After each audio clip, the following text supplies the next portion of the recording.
down. Anarchy finds one. Gonna find two. Oh, where outlaws are still. Oh, Yukon, play with the Eva. Getting the knock on the Newcastle. That's the key part here. Getting the knock on the Newcastle. Looks like though, as you say, 404 are now trying to get the shots off. The balls are all coming in. Oh man, this is. Oh, here it is. Here it is. The orbital bombardment is raining down death from above. Oh. Liverpool are trying to play here, but they can. Yukon now sweeping up. They get the reset too. How do they get this off? Caledonia Esports, a team currently sat in 39th position on our leaderboard, so they're a team who absolutely needs points. And well, for the team that's pushing them right now in Old Men of Nocturne, they do not need points whatsoever, but they'll take them nonetheless.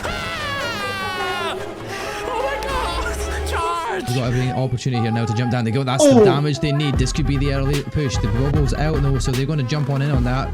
Gibby's down.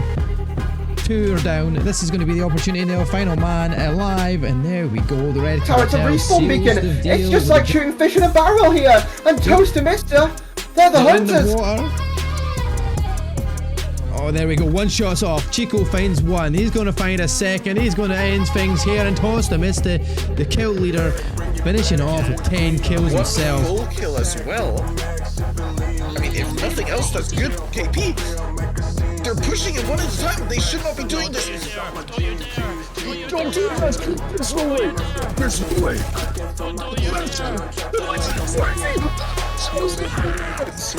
December frame. The shield is almost huge. December frame. There's no way. There's no way they win this No fight. way they're going to win this. They actually are. Or no. What is going on? The lifeline got the res off. This playing the Literally one shot.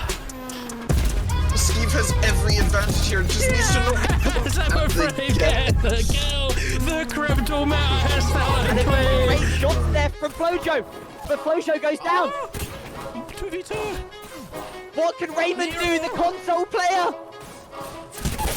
And down they go, the 2-minute esports coming out on top. There is KCL Koalas. Look, it's the rivalry. It's the rivalry. Yukon versus KCL Koalas. And it looks like Yukon are getting absolutely decimated. Yukon. By a Zimmer frame. Oh, unlucky to you. We can see Creamer. Creamer is creaming right now. Because those shots are looking great. They're looking great until they're not. The Gibbio has been thrown down. Could have thrown the game up. It's going down too. Zimmer frame. Steve him. He wanted kisses. And he's going to need them after that, boo-boo. That's one down. Anarchy finds one. Gonna find two. Oh, where outlaws are still. Oh, Yukon, play with the Eva. Getting the knock on the Newcastle. That's the key part here. Getting the knock on the Newcastle. Looks like though, as you say, 404 are now trying to get the shots off. The balls are all coming in. Oh man, this is. Oh, here it is. Here it is.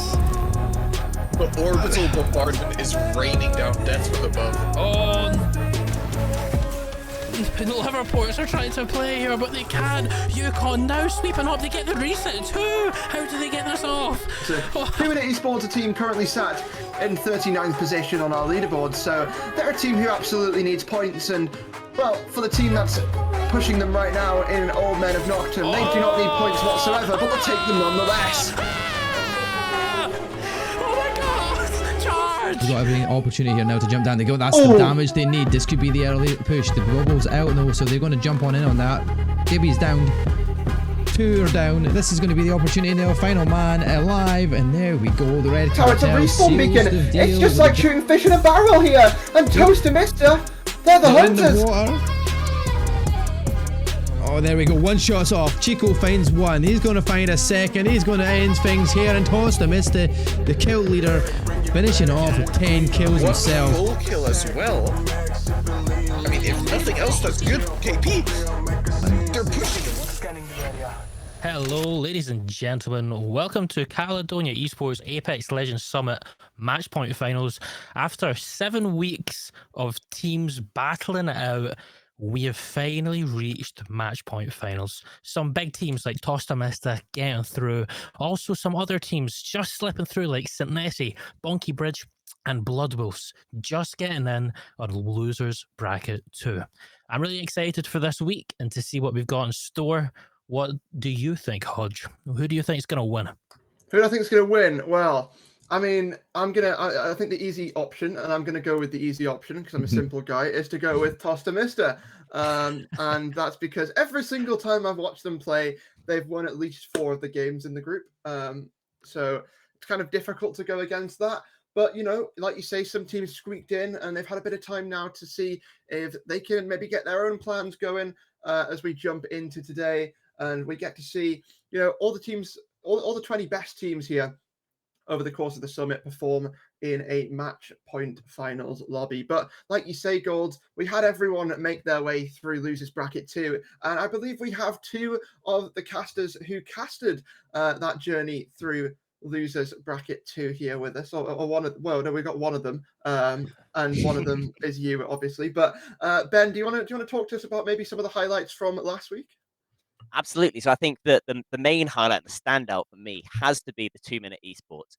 A back-to-back-to-back-to-back W. It was insane to watch, and they very nearly closed out on 6 wins across all of the games. It was an insane performance and just real consistent play. And I think the main thing actually going into these finals is not only have they got form going on their side, they've also got the same POIs, which is absolutely nuts, considering that they had some of the better POIs during that draft. They picked an 11th spot and then in 31st spot. So then they're not going to have they didn't have the best sort of positioning in the draft pick, but still managed to get the 2 POIs that they wanted, which I think is going to be really exciting to watch going into these finals. Yeah, that's it. That's a very fair point. The way that overall, right? I think it's been absolutely phenomenal 7 weeks, right? Let's be real. Every single match, every single week that we've been casting has been sublime, right? There is standout teams that are looking to be pretty much taking this if they can. Tostamista is probably our favourite across the board in the grand scheme of bits, but there is other teams there, like you says. We've got all the men of Noctum as well. Luxor back again this week with Charge Life. They're going to be team to compete here, definitely for at least that second first spot, maybe even pushing Tosta Mista to that challenge, and because it is match point at the end of the day, and you still have to win a game after the points you're scored. Tosta Mista's won loads of matches.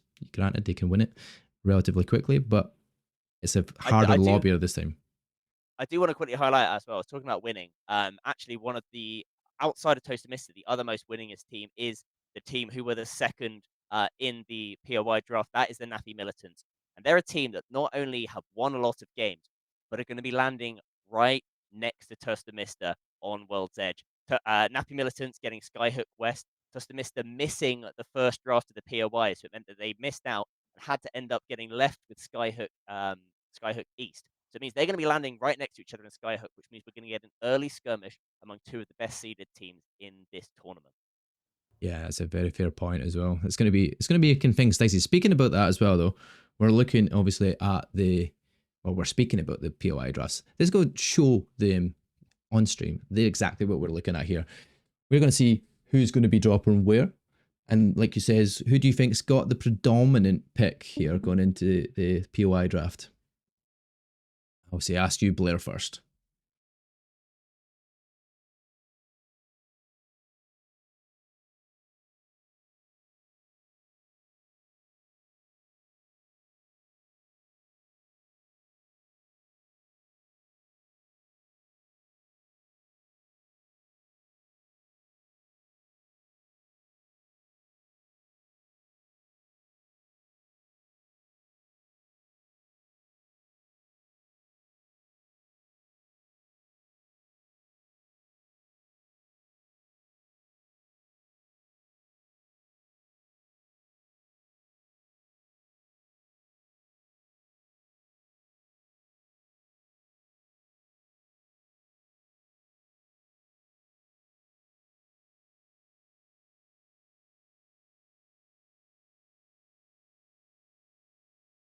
I think I've lost volume from there, Ben, for a second.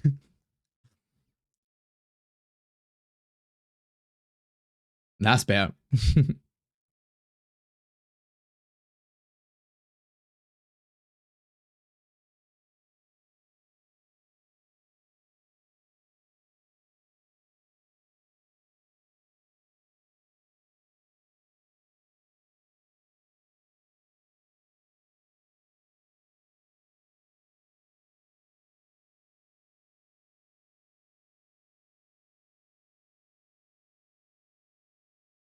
You have to look over at the left-hand side, so that's orbital.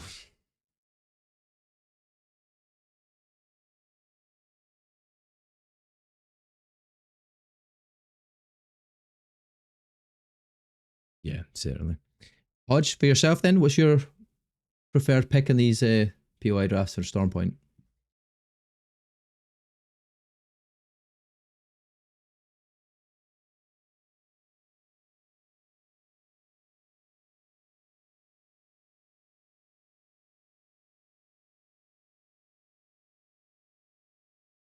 Scanning the early islands, and I think if we're looking at teams who can pop off, and I believe this was the first POI on Stormpoint that was in fact picked in the draft, then I'm looking towards the Old Men of Noctum. I think they picked Barometer on as the first POI from Stormpoint to be picked, and I'm excited to see what they can do from that POI. We've seen teams so far throughout the summit use Barometer as sort of a bit of a hybrid POI. It's a very good POI to play from it's a sort of edge perspective, but also we also do see a lot of those zones pulling down towards the southern side of the map. So when that very often happens, it's a good POI to sort of swap that play style and then rotate early.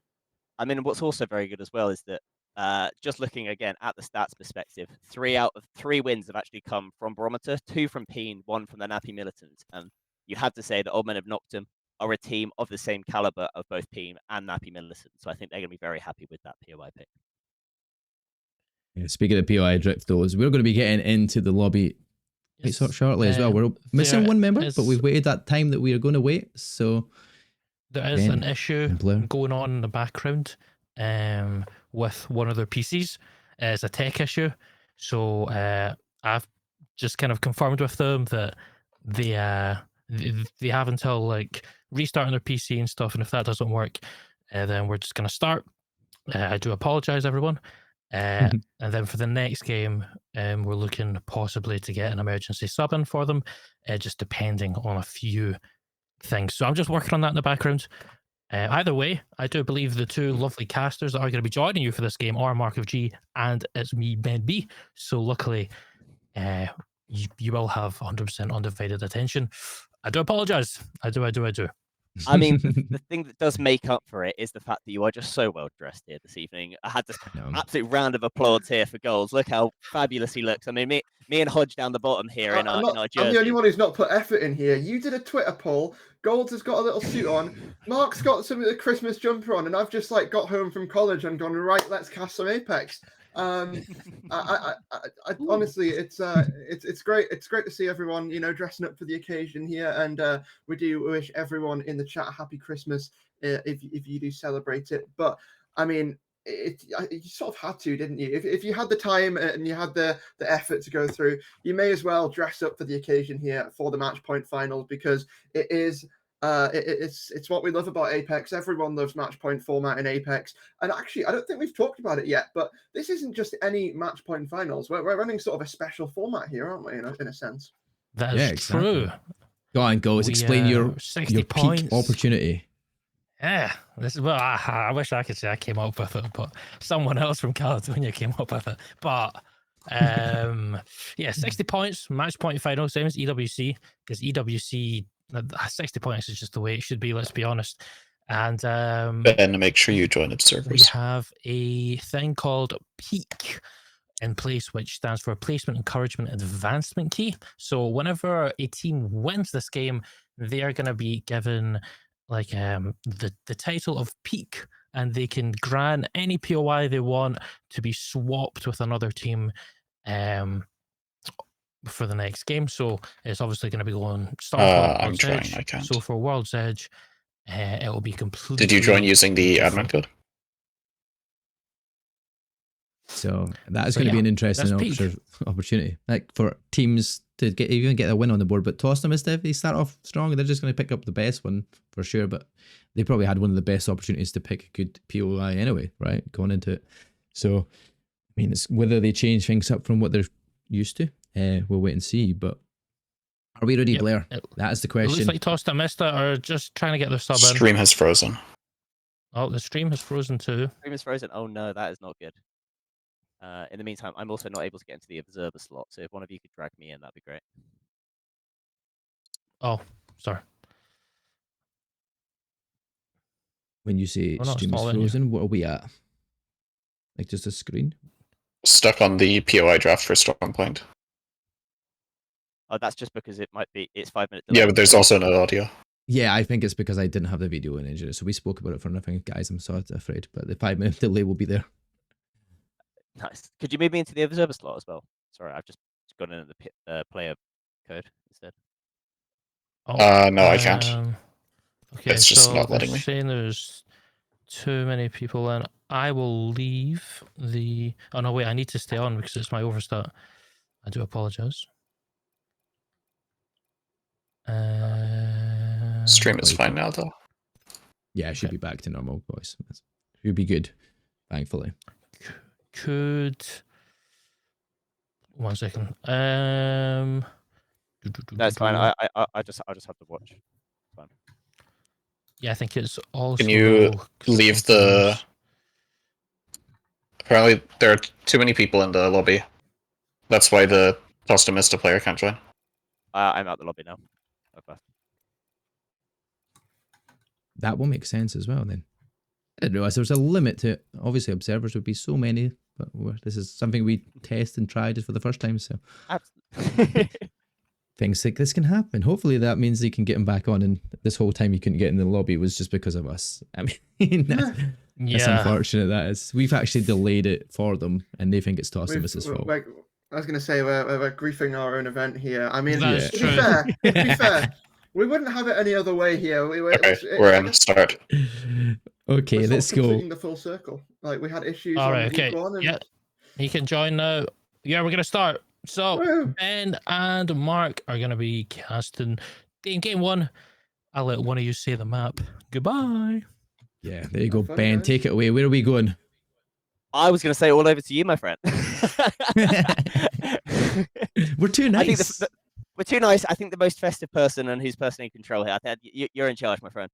Okay, Christmas is just around the corner. It's less than a week away, but Stormpoint is literally 2 minutes away, ladies and gents. So we're going into that first map. It's going to be an interesting one for sure. And we've seen it obviously where the lobbies, POI drafts were. We didn't get to hear all the chat, the beautiful chat that we all spoke about, who was going to get the best opportunity in the game and who was going to be dropping the best spots. But you got to see it on screen, so that's the main thing. But we're just waiting on that quick start, getting into that lobby. We'll get straight into the matchup, and it's going to be a good one, I'm sure. 100%. I think for me, I'm personally really looking forward to. I mean, this is my favorite map in the game in the first place, so I think that I'm just excited to watch some good Apex. I think for me, it's just a fun one to watch. As Hodge already alluded to, I think that there is a lot less POI disparity in terms of the what the POIs offer with guns and such. So I think it's going to be really exciting to see how this goes. Scanning the area. What is my favorite map? Stormpoint is your favorite. Ah, good to know. Good to know. I've still never got myself a favorite, to be fair, out of them. I like watching World's Edge, though, to be fair. I don't know why, but it seemed like a very good match watch. It is a good one. There we go. In terms of drafts, then, what are we expecting? It's been a change. This is the new update, isn't it, as well, just for the start of this week?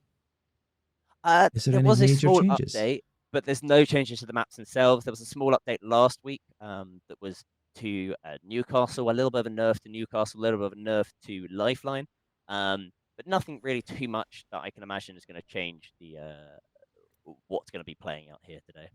Yeah, so you're still expecting the kind of Newcastle, the Gibby, the Pathfinders, things like that to be used a lot. Be interesting to see. But we've got observers and everything, ladies and gentlemen. We're going to hear things in our ears like we do with production side of things. We also have myself, and Ben. Ben's not getting the luxury of watching an observer view this time because of Cap, but we get to watch it from the side, and the joys of trying to share multiple screens. We'll see what we can do here. Absolutely. So, as we can see here from the Red Cartel, they are going with what is probably the two most popular picks at the moment in terms of the competitive Apex. You've got the Gibby Newcastle, and then either using the Pathfinder or the Catalyst. The Red Cartel opting for the Catalyst, which obviously offers a slightly different rotation option and defensive option than that of what Pathfinder will. As the map beacon has been hit, and they've hit it just slightly too early, but as we can see from that scan, it is going to be moving to the north. And I mean, you've now been watching Apex for a few weeks. I'd like to get your. Oh, I was about to say, get your opinion. I was going to say I've got the buttons selected now. I'm So sorry, I figured it out. Up to wall. What are your thoughts on wall endings? Have you been a bit able to cast many of these in your time? To be honest, I have not seen a wall / just ending. We've kind of seen one kind of close towards a north pad side of things, but not the wall north pad way. So it's going to be an interesting one for sure. The kind of like mountain on the right hand side there with the little internal bits. I'm pretty sure we've seen a good fight there towards Lightning Rod in the last match, but yeah, it's going to be a difficult one for me to understand how this will play out. I think 100%. I think it's going to be good to watch this, as we are seeing here. Gen X Orbital.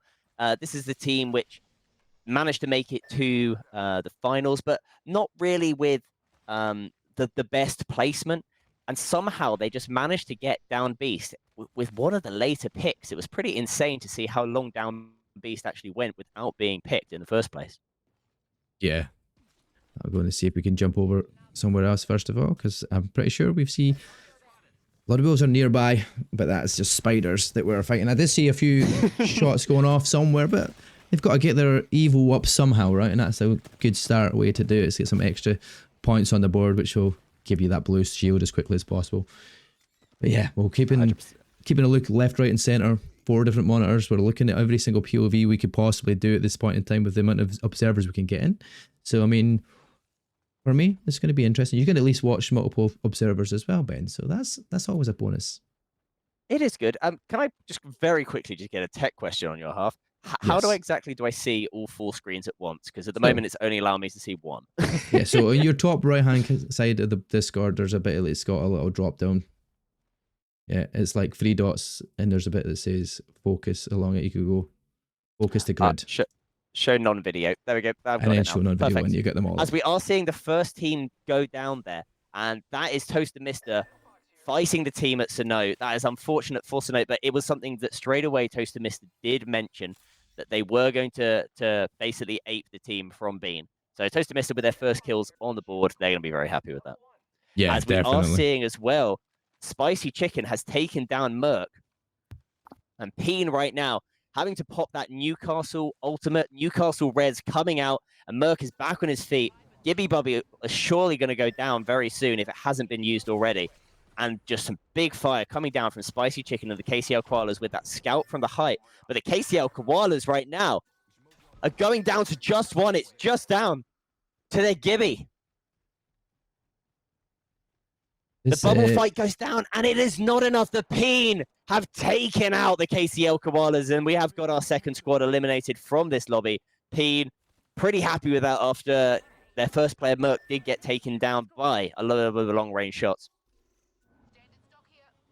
You know the annoying thing about the whole thing, mate, is it doesn't say what number they are. It just says name. It just says at 13. That's the drop zone. That's the annoying part. That's not their number on the screen. So that is not the number on the screen, no. Yeah, that is the annoying part. I've been trying to switch over to them thinking, right, what team are we looking at here? But yeah, it's well, we got some casting going anyway, as we do see Yukon on the screen at the moment. They are vibing over in Wall, and I think that they're going to be pretty happy once they see where this is going to be going. Team 20 getting shot at. Trying to run away.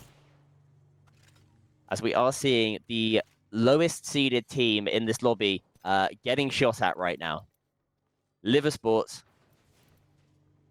is Anti are taken out, unfortunately. So that is a bit of a shame for Anti. They're a team which I know that in my Twitch streams I've been having a little bit of chat from the Anti team, hyping themselves up that they're going to be winning this today. But that is not the start that they're going to be looking for. Oh, definitely not. Couple of teams falling, as we've seen early. It's not the way you want to start the matchup. 4 teams down already. 2 Minute Esports is the most recent one to be eliminated. And Good that ones is by the coming. Dogs of Hell taking them out there, Huxify and Co. And I had to say, Dogs of Hell right now, currently playing with a Gibraltar, but then also a Lifeline and a Rampart. A little bit of a different composition that we're seeing. So it'll be exciting to see how these guys get on. And if they're able to bring a little bit of that fire that Hell provides to their competition. I'm going to have to kind of use the map side of things here, and we'll jump on board with Zipline Destroyers here, because they're near a couple of enemies there just beside Bones and that, but they're going to get through that command center quite well and relatively unscathed so far. But Boinky Bridge though. Seeing Boinky with a little bit of an evac play.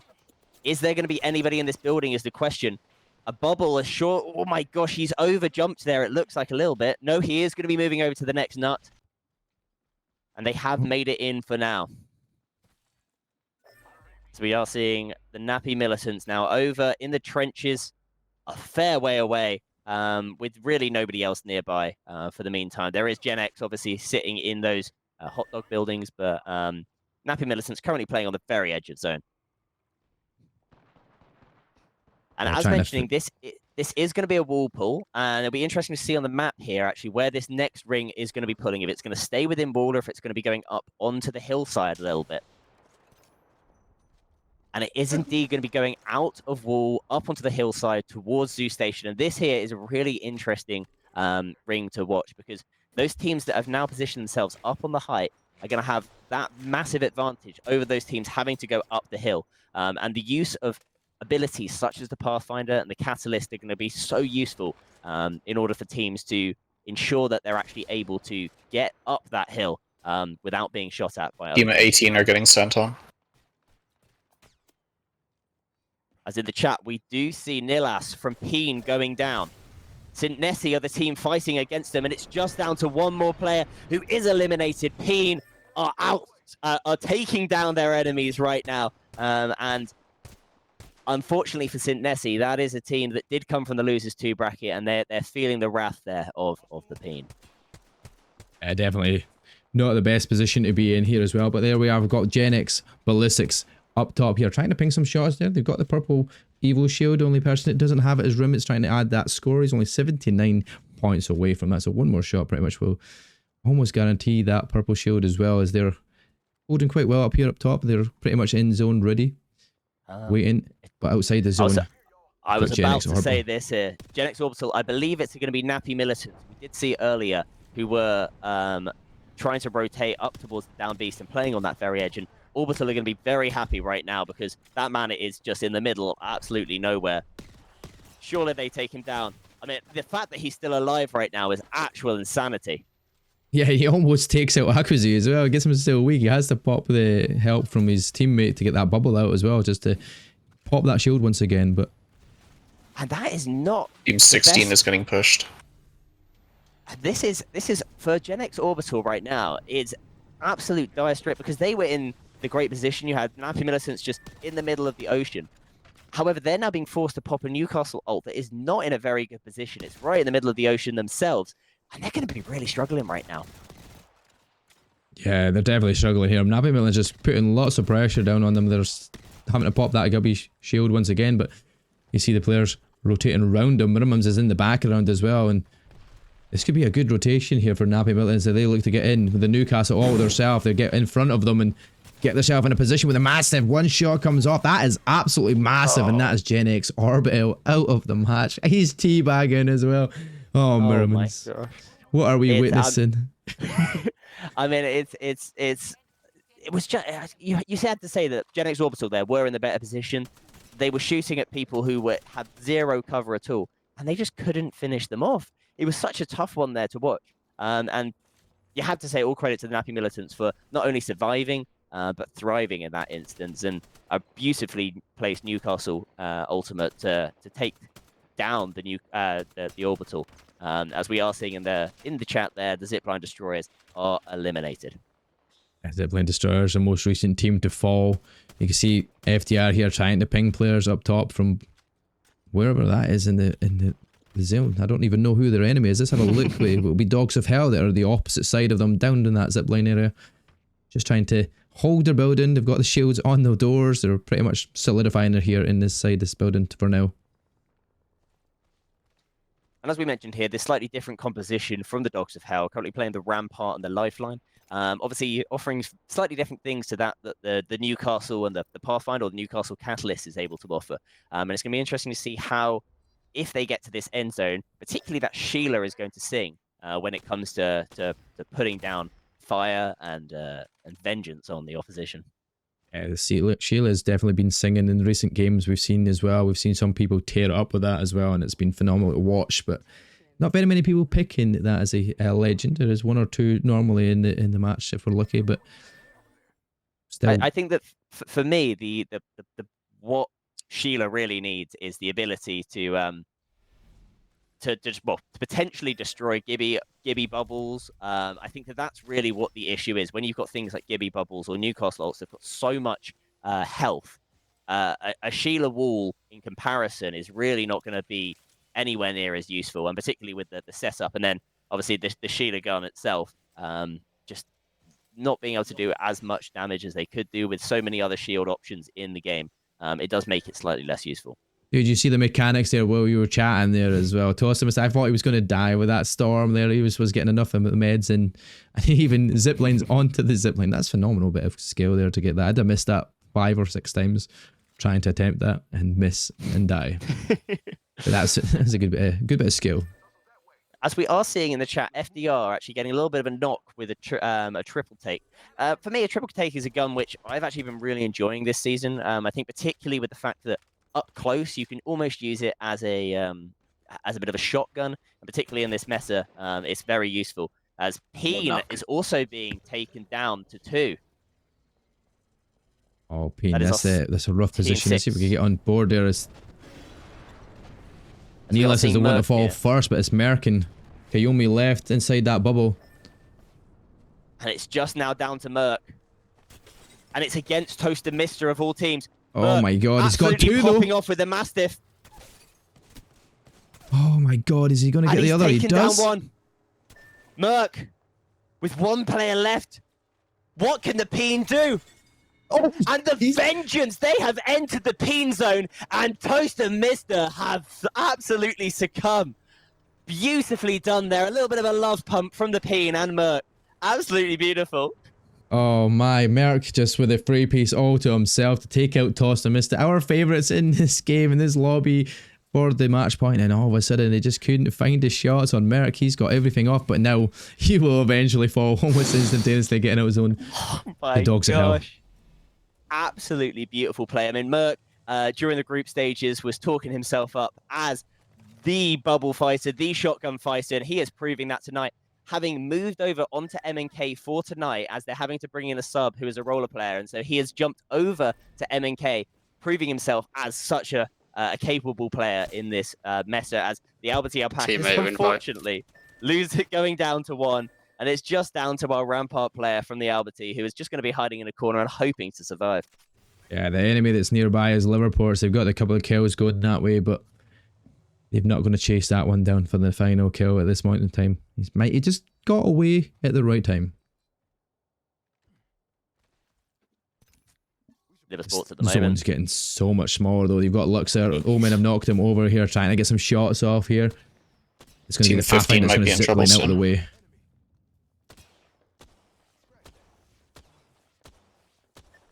So that's it. Charge Life on top and Sentinel there trying to get down on their team below, which is going to be the Boinky Bridge, and they're just staying alive inside this tiniest little space. And they're going to have to give way at one point because that zone will start coming in 16 more seconds, and people are going to have to start making rotations. There we go. You can see it. The zip line coming out. Boinky Bridge tried to make that zip line. Obviously, the extra boost it gives you, the extra health, it kind of stops you from taking. You turn up game audio on stream. But yeah, I can definitely do that. But as we see here, Boinky Bridge, the Gibby bubbles goes down, the Newcastle ult comes out, and as we did see, that energized zipline really almost just keeping them alive there. If it wasn't for the energized zipline, that Pathfinder probably would have been dead due to the fact that he lost all of his shield and probably would have Team lost 12 most are of his winning, health. Hill. Boyki Bridge here, locking it down in this corner, and we are seeing Remy taking so much damage. Down goes the Gibraltar. Pathfinder is currently having to heal up, and so much damage also being taken by Boinks on the Newcastle. But what can Remy do here? He swings around that corner, trying to... And there's Oh my gosh, the Gibraltar ult comes down. This is surely going to be the end here for the Boinky Bridge. How is Remy not taking damage is the question. Oh, And it is the there we Nappy Militants go. who do push up. And Nappy Militants with more kills. They're going to be looking very happy. Currently 5 kills to the hands here of their Newcastle player. And Nappy Militants, obviously with that great fight against Gen X Orbital over Team 17 near the fighting. trenches. It's going to be great to see how the Nappy Militants are now going to be pushing up. They are going down themselves, and it's the worst possible player to go down. It is your Newcastle, as Luxor with a Havoc fresh off playing in the BLGS finals. He is going to be feeling himself for sure. Yeah, he's definitely causing some havoc there down below, but knocked him in a good position here. We're in the top 8 so far. They've got a couple of kills, but our kill lead, let's see who we are, because it's going to be Nappy Militants, of course, because they've been absolutely phenomenal so far. But Exy, he's got 5 kills to his name. And yeah, Nappy Militants looking like the stronger squad so far, but in a very sticky, difficult position here to try and get out from. One thing I've actually just seen here on one of the Team observers, 17 big fight. Gen X Basilisk are in a massive fight, and Gen X Basilisk have just been absolutely wiped off the face of this earth. Not only by nades, but by Team A getting sent. piercing spikes and other things, as well as the Nappy Militants are now trying to plan their rotate up the hill. It is going to be a bit of a tough one for them, as they are going to be going up against the Old Men of Noctem, as the Red Cartel do fall to the hands of Bart. To the hands of God. I love it. To the hands of God. Knocked him There and Nappy Militants. Oh, knocked Down. him. Fall. Oh, There's 2 players down. It's down to charge. Oh, I mean, someone, can he stay alive here? The answer to that is no. It is going to be our boys in Nappy Militants finding them kills on Noctum, and that's going to give them into that top 5 here for the squads. 7 kills going the way of Nexa as well, or X. Bexa? Whatever you pronounce it. He's looking very good, and that is at least 10 kills for the team, as he has got 3 assists himself. So a minimum of 10 kills, potentially more, as the Nappy Militants are going to continue 13 this kills so aggressive push far. up the hill. 13 kills we hear, and absolutely insane performances. We are seeing Miracums with the Havoc takes a huge amount of damage, and it's the Blood Wolves who are above them, trying to hold off this push up onto the height. Are we going to see any opportunity here? I might have to turn the game volume up in Apex before the next Hey, mate, match for it sending to him. be playing out, but everything is going down. All of the ults going being popped, and Liverports are going to start jumping on down. He's got the double Mozambique. Not as powerful as it was, but he can still use it to cause some damage here as he jumps on down in behind a rock, but he will fall. His teammates are going to have to try and support him here, as Barrett is the one close by with the Newcastle ult. Will get out of the way for a second, but his teammate will fall, and Liverpool's will fall. FDR now the team to look down and below. Sword Dogs of Hell, there's down to 3 more squads left in such a weird scenario. It's such open space, bar that one big rock pretty much in the middle of the whole zone. This is what I mean by it's such a difficult zone, and it's one that actually the team that we mentioned really early on that Rampart pick are actually benefiting from, by the fact that they've come from the height, currently where FDR are resided, and they've moved down slightly, taken a bit of positioning with those Rampart walls, and have now got the opportunity to potentially sing, as FDR have now got the ultimate height and are able to look down. Potentially a misplay here from the Dogs of Hell, who were sat up here for so long, have moved their ways down, and 1 kill already to the hands of FDR. But Romanov has gone down as well. How in the world did Romanov fall there? That was crazy shots there coming up from the Mastiff there in minimums, but the way that they have been playing, you'd expect it to be pretty nasty here, as Nappy Militants will finish Dogs of Hell off, and it'll be down to 1 more team left alive. And they're going all out into this. They're going to get the kill. Nappy Militants, ladies and gentlemen, will take map number 1. And I don't even know, what was that? 16, 17 kills, I think, to end with? Wow. At least 16 or 17. It was absolutely dominant performance from Nappy Militants, all starting with that fight against Gen X Orbital that they should have lost. 100%, in my opinion, that was a fight which Gen X Orbital did throw, with Nappy Militants just standing in the ocean and they're not able to get the down on that player. Nappy Militants had the opportunity to reset, put pressure, and a really aggressive Newcastle ult in that early fight to take the fight to the orbital, allowed them to gain a bit of confidence and take that into an impressive end game, as we are going to be looking to see how many points they are going to have got there. I believe actually 22. Oh my God, an insane performance. Look at that through. That's 22 points with a win. That's an extra 12. 34 points to start this tournament off. How many points was match point again? 60. 60. Over halfway. Oh my gosh. And not only this, they're going to be going now over to World's Edge. And obviously we do have the Summit rule set where they're able to swap POI if they want. They're not going to want to, because they are currently residing on World's Edge at Trials at Skyhook West. They are going to be very happy with this one. Yeah, I'm sure they will. That's some performance for them for sure. The only other team to get any decent kills there is Peen, 9 on the board. That's not so bad, finishing in 12th spot. Tostamista did still manage to get 7. However, did fall to Peen, and then Peen instantly died after that as well. So it was tough to get themselves in the leaderboard for the remaining part. But coming up against Tostamista and winning that fight the way that he did was probably one of the highlights of that match. Not to mention, obviously, Nappy Milton's strong performance, but Peen just was surprising there with Merc. I mean, I may or may not have been playing a couple games with Merc before the games kicked off this evening. And I have to tell you, he was not playing that good. Merc, can you please take that into ranked games with me, please? I'd like that going forward. But a really great performance there from the Nappy Militants in particular, as I believe we're going to be moving across over to World's Edge, and we will be handing the reins over to Golds and Hodge. The two of you, what were your thoughts on that game right there? Well, Tostamista going out so early was a huge surprise. But something that I have just remembered at the end, Nappy Militants, formerly known as Copioid Abusers, were our first winners for our previous match point finals. So for them to come out on top, getting 34 points, to say that I'm surprised, I can't say I'm not. They are a very dominant team, and when they have to show up, they do show up. What are your thoughts, Hodge?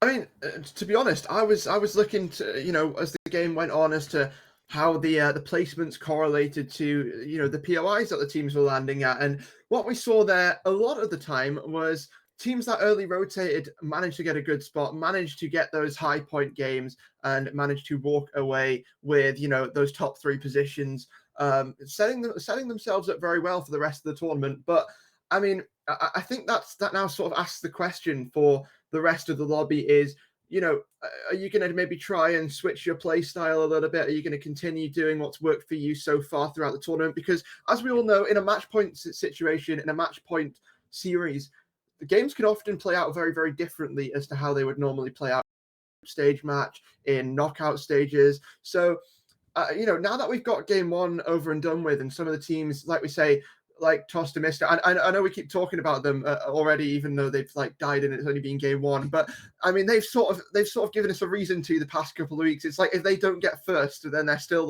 top 5 usually. So whenever they don't get win the game, it's like the alarm bells start ringing. I know, but no, the rest of the teams obviously as well.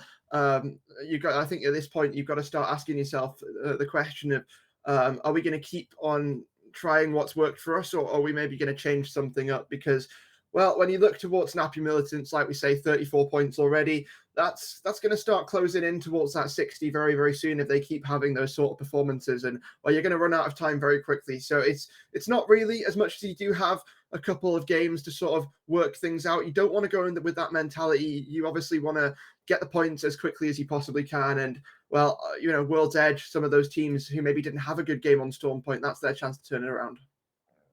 Definitely. I'm getting some word from production that Nappy Militants are not changing POI, exactly what Ben predicted for peak. They've said no, they do not want to change POI, so they're just going to be landing over in that west area. Nice. We were speaking there about Tostamista, but normally they start off right? When every single time they've turned up, they've started off the games strong, right? They've won with high kill games for the first 4 or 5 games, maybe Yeah. 4 most of the time, and then they end up losing very early on in like the later stages. So this is like flipped on its head from where it has been every other week. They're going out quite early. They still got 9 kills, not where near like some of the kills that they have been getting with like almost 40 bombs in some of the matches. So it's going to be a big like change for them maybe as well to come back out going thinking like they've got a few teams there that can compete against them, and it's not going to be just a roll through the whole team lobby this time around. I think that obviously just before we move over to World's Edge, I just want to note, I think realistically, whoever won that fight was about to die. Both of them with a really late and tough rotate nonetheless through that position. It was for both of them coming from deep in the south. It's going to be a bit of a tough rotate for both Peen and for Toaster Mister. So I think that we can say chalk it up to a bad ring. I'm sure that both of these teams are going to be coming out. As we move over to World's Edge, Golds and Hodge, I think we should send it over to you, my friend, as we do kick off with this game. Scanning the area. Yeah, World's Edge, there's your POI drafts as well for you guys, so you can chat about that while we get the game underway. So, Toaster Mister over in Skyhook East. Are you realising this, Hodge? You know, and Lucas over in Skyhook West. Nappy militants. If Toaster Mister have a brain, they W key into them like their life depends on it. I wonder if that's the approach they're going to take. I mean, it's not a bad POI for Toaster Mister to be playing from Skyhook East when you look towards what their normal play style is. They love to play Edge, and Skyhook East is a POI that allows them to do that. It also allows them to, you know, not grab as much loot and early rotate if they want to, so it can sort of be played as a bit of a hybrid POI. But when we look down the map and look at, you know, some of the teams that we have in this lobby right now, I'm just looking at some of these POIs and I'm thinking, well, I actually have no idea what's going to happen here. It's going to be complete chaos because, you know, we often see on Storm Point things be a lot more aggressive when it comes to people hunting for kill points. But on World's Edge, what typically I've seen in the past is teams tend to play a little bit more of a, you know, zone, you know, a bit more of a careful and cautious game because Scanning the area. if you take a fight, there's more chance that there's going to be a couple of teams in the area ready to third party. So, you know, especially in a match point final, I'm wondering if we're going to get teams playing very cautiously, very sort of ratty, I'd almost say. And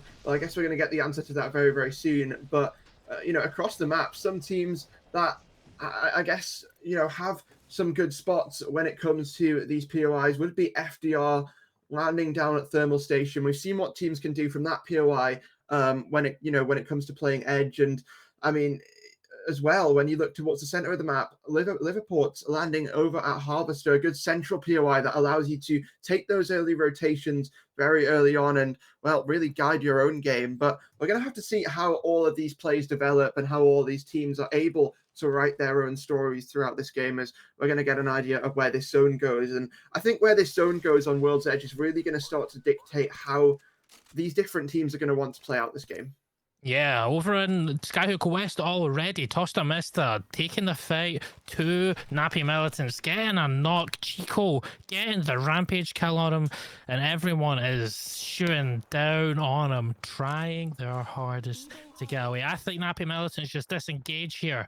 You know, they don't want any of that smoke. The Toaster Mister know they might have gunning for them. This could be bad though for Toaster Mister, not Toaster Mister, sorry, Nappy Militants, because the likes of the Red Cartel and Lava Fisher, Countdown also being a big POI, but Alex also getting some shots off with their rampage. This could be detrimental to them.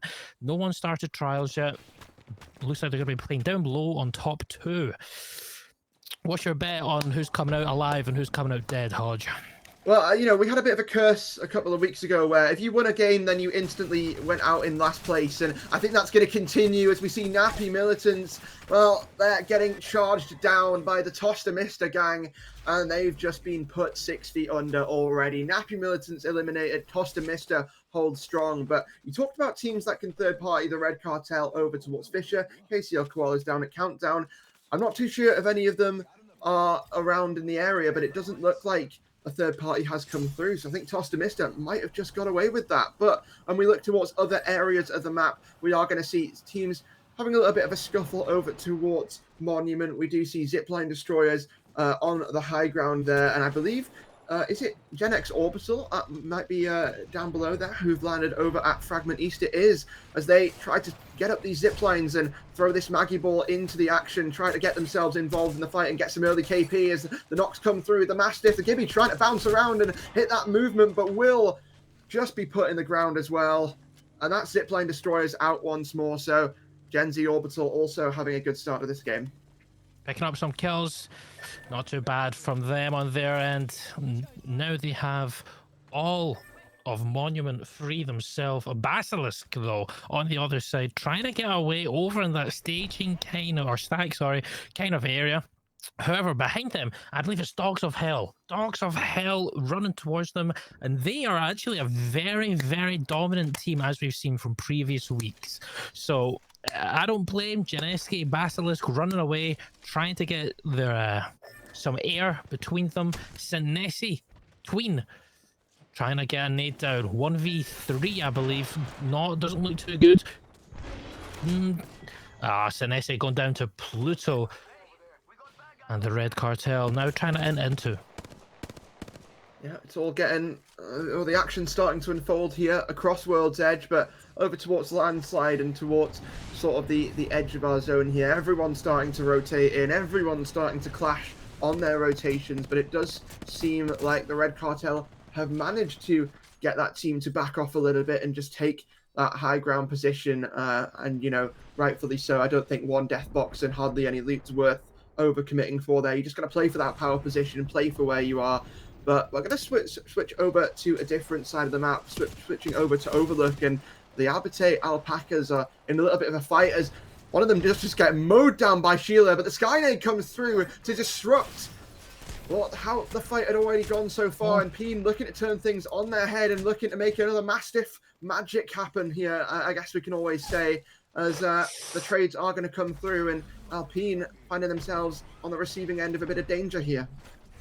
Yeah, Newcastle coming out, and this is why Newcastle's so viable, but they're pushing into the dome with Mastiff, getting a 90 pump. That's pretty good for me. Rampart, this is the Rampart pick that we were talking about before, or we heard Ben talk about before, is so viable. Getting another, oh no, 90 pump was actually the shield.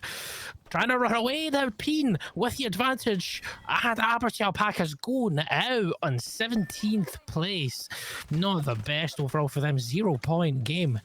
Not too good on their end. Now, Peen have that full side of the map, and Dogs of Hell are also taking the fight over to the Dogs, not Dogs of Hell, sorry. Old Men of Nocturne. Well, here come the Old Men of Nocturne in this bubble fight, and it looks like they've managed to pick off one of the players as they're getting shot from afar a little bit, but it's not really enough to cause any sort of harm to them. So Old Men of Nocturne going to be able to get those resources and get out just as simply as that, and they find themselves currently on the edge of that zone, looking to rotate over towards Countdown as we see the pings coming through, looking to potentially chase down a solo, but we'll see how that unfolds later on. Right now, it does seem that we have them rotating just over to the right, and if we look at our map, we have a bit of a scuffle happening around Siphon. A lot of teams trying to rotate in through the south, and obviously there's not room for all of them. So we're seeing a bit of an aerial approach here from FDR, a team who had a very, very strong game one and looking to do the same thing in game two again, coming from Thermal Station, coming from that south side of the map. A little bit of a difficult rotate to get through everyone there, but they've managed to make a good job of it so far. On the other side of things, in the center of the zone, we have Bonky Bridge, who've already made their rotation into the center of the map, but they find themselves in a difficult spot. They might find themselves out the lobby in a second as the stun comes through on the Newcastle wall, and Boinky Bridge find themselves out of game two. Yeah, the stun coming in big there. Newcastle wall is so good for that reason right now. The stun is too good. Immediately coming from the Gibraltar to punch him out. Peen, huge. Also looks to be a thermite or Maggie drill coming out too. Getting the cover onto the Newcastle, and now it's getting a reset. Now, Peen still getting the kills. And Too Many Esports eliminated over in 14th place. Too Many Esports not showing up on what they showed last week.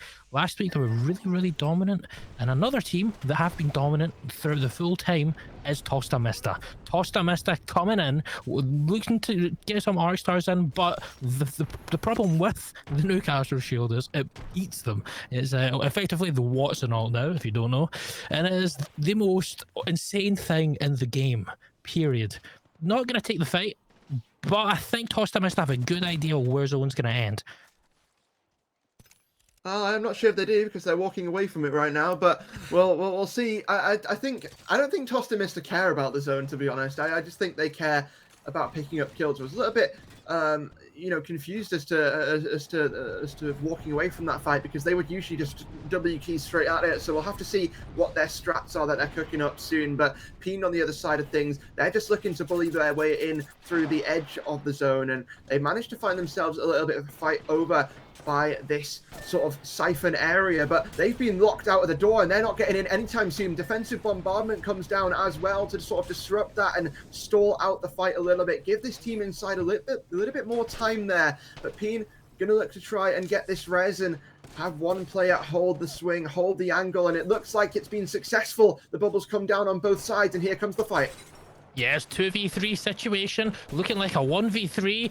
Oh, no, wait, it's the Pathy going down. A clean sweep. Another team, though, coming out. Halo goes down. Another very viable ult right now in this game. You don't been able to get the double heals. Going down, though. Finisher coming out. That is pretty BM. Finisher coming out and Halo. Well, you can just pop one cell. It's crazy. Poor Dogs of Hell going down. KCL Koalas also getting the fight. On to Yukon. Yukon having the best game or best match so far. KCL Koalas picking up some points on the board. Yeah, love to see it. KCL Koalas, a team who had some highs towards the start of the summit, and well, since then have had some good performances, but also had a couple of not so great ones. So it's nice to see them, showing what they can do in those situations right there, taking down a team and getting some KP on the board to help them on their rotation into zone. On the other side of things, Peen, they've made their way into zone through all the fire and the flames pretty much. They've had a bit of an aggressive journey to get here, but they've wiped through everyone in their path so far, and that's how they do it. We've seen it throughout the summit so far. What was our first place team after about week 3 or week 4, and we know the highs that they can bring us when they decide to pop off. On the other side of things, we head down to our sort of no-name town on a World's Edge, and Tosta Mista currently owns one of the buildings and looking to gatekeep some of the teams on this jump tower, but doesn't look like they're going to be able to really make any inflicting damage that's really going to cause any harm to that player, and it looks like they're just going to be thinking about their rotation in a second there. And speaking of rotations, speaking of zones, as we hop on and rotate ourselves over to this little trailer towards Harvester, towards Monument, and it's a little bit of a graveyard right now because KCL Koalas has just been taken down an FDR. Well, they're making this trailer very populated. Yeah, the trailer is extremely populated, but you know what isn't populated? The squads left. 9 squads left. Zone 3 is looking like my Riot Games, Hodge. I'll tell you that right now. There's a couple teams, obviously, like Peen, over with 6 kills again. Peen are actually getting a lot of points, a lot of kill points, even though they might not be getting a placement. That's huge for them, and they're also just going to be outside of zone so they can gatekeep for the next one too. Yep. Dogs of Hell also in Geyser. Also going to try to kind of rotate in, but they're not going to. Two girls, one Gibby. This is a team we've not seen much of so far. Getting down the wall, getting some pumps off too. Gibby bubble comes down. This could be big for two girls, one Gibby. Knock, no, not knock. Just shield broke onto the Newcastle. Getting a shield swap. Oh no! 2v2. It is Tosta Mista taken out. 2 girls, 1 Gibby. Tosta Mista also quite low Genesis. Could die here if a team does decide to take this. I think it's quite safe though for them. I love Tosta Mista there, using their bubble to the greatest advantage. The bubble fighting there was very much one-sided, and for a minute I thought that it was going to go the way of 2 girls, 1 Gibby, but then Tosta Mista well, they found the on switch to the terminating that we saw them do in the previous weeks, and they remembered what they can do when they turn it on. I guess is the way of putting it, as they absolutely run over 2 girls 1 Gibby there and send them home in the second game here. But FDR now playing things over towards the edge of this circle. They've made their rotation in, but now they've got to make another one in the next 1.5 minutes. And it looks like they found their entry to go and start making it. They've found a way into this building, I guess you can say, and that's by taking it by force, getting up those stairs and wiping the remaining 2 players of this team. They're barricaded themselves in, though. It's a little bit more difficult to get through and wipe that fight, but they've been able to get a flank. They've been able to pick up the final couple of kills, and that's a couple more KP for FDR. Genesi Basco's going down there and tossed a Mista in another fight. Looks like they can't stop getting fights this game. I think maybe they didn't have the best game in the world previous game.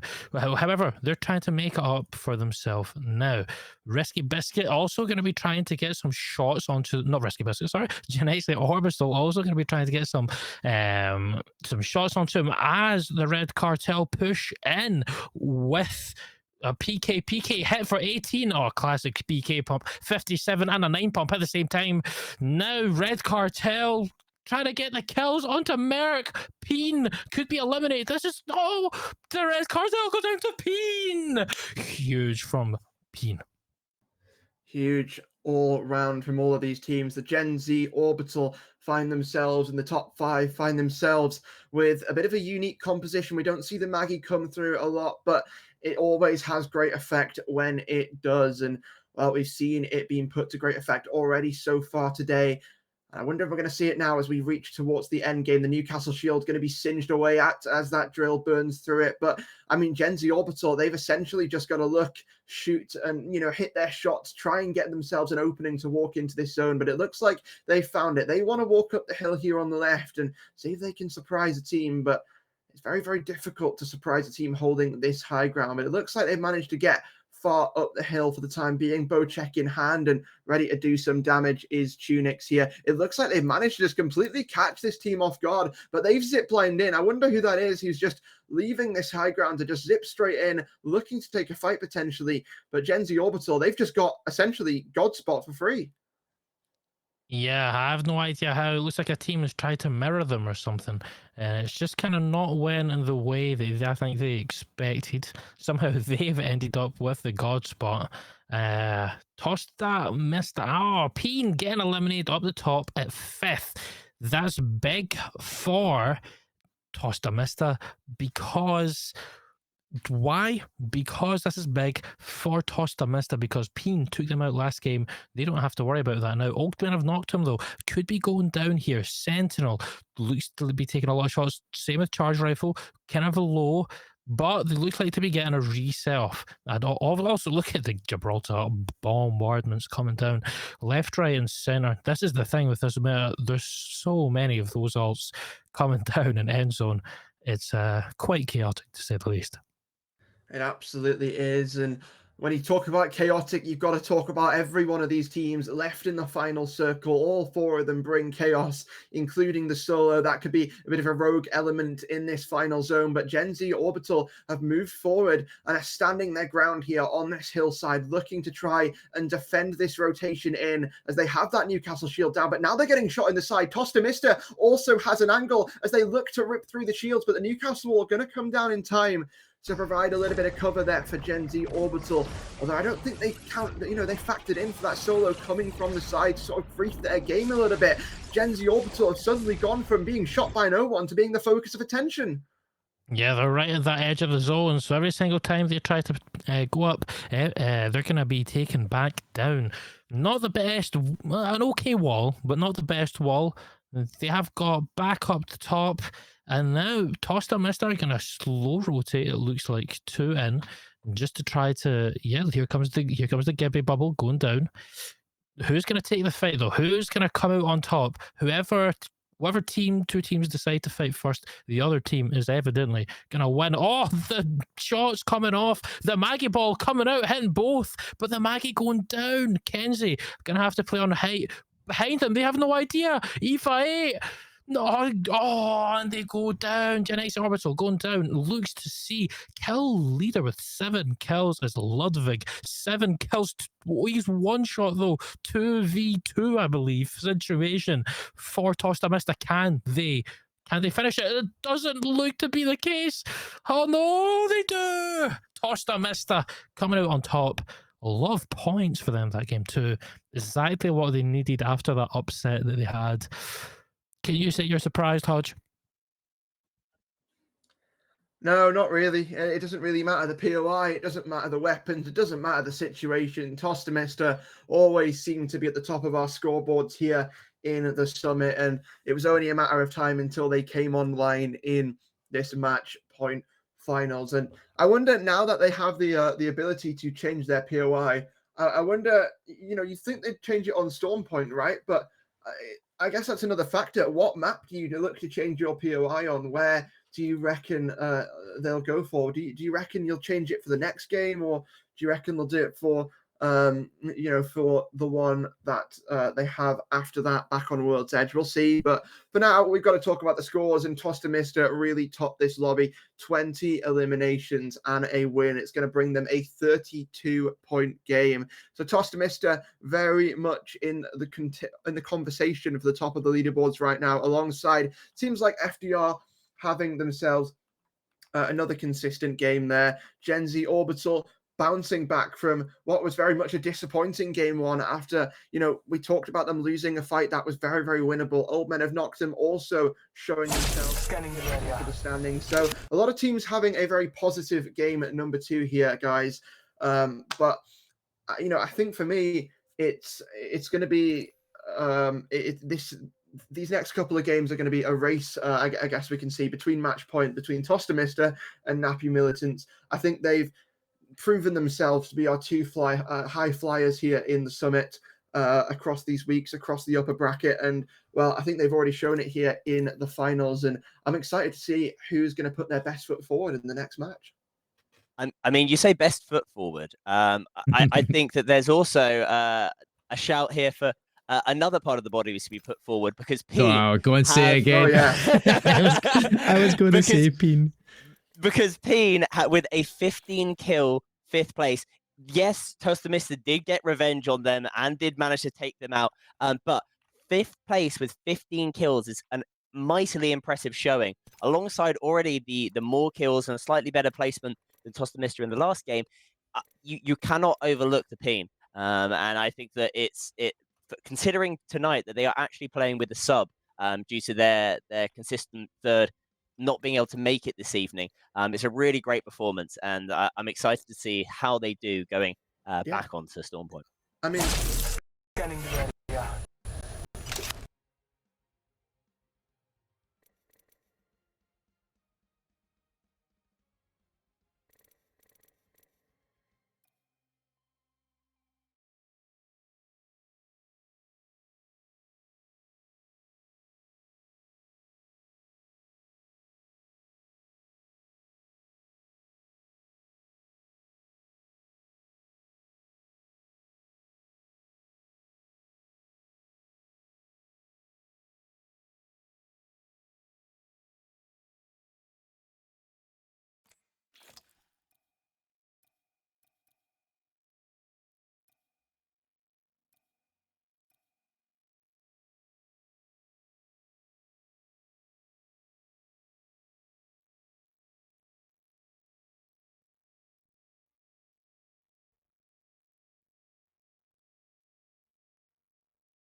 Scanning the area. Girls 1 Gibby over at Cenote Cave.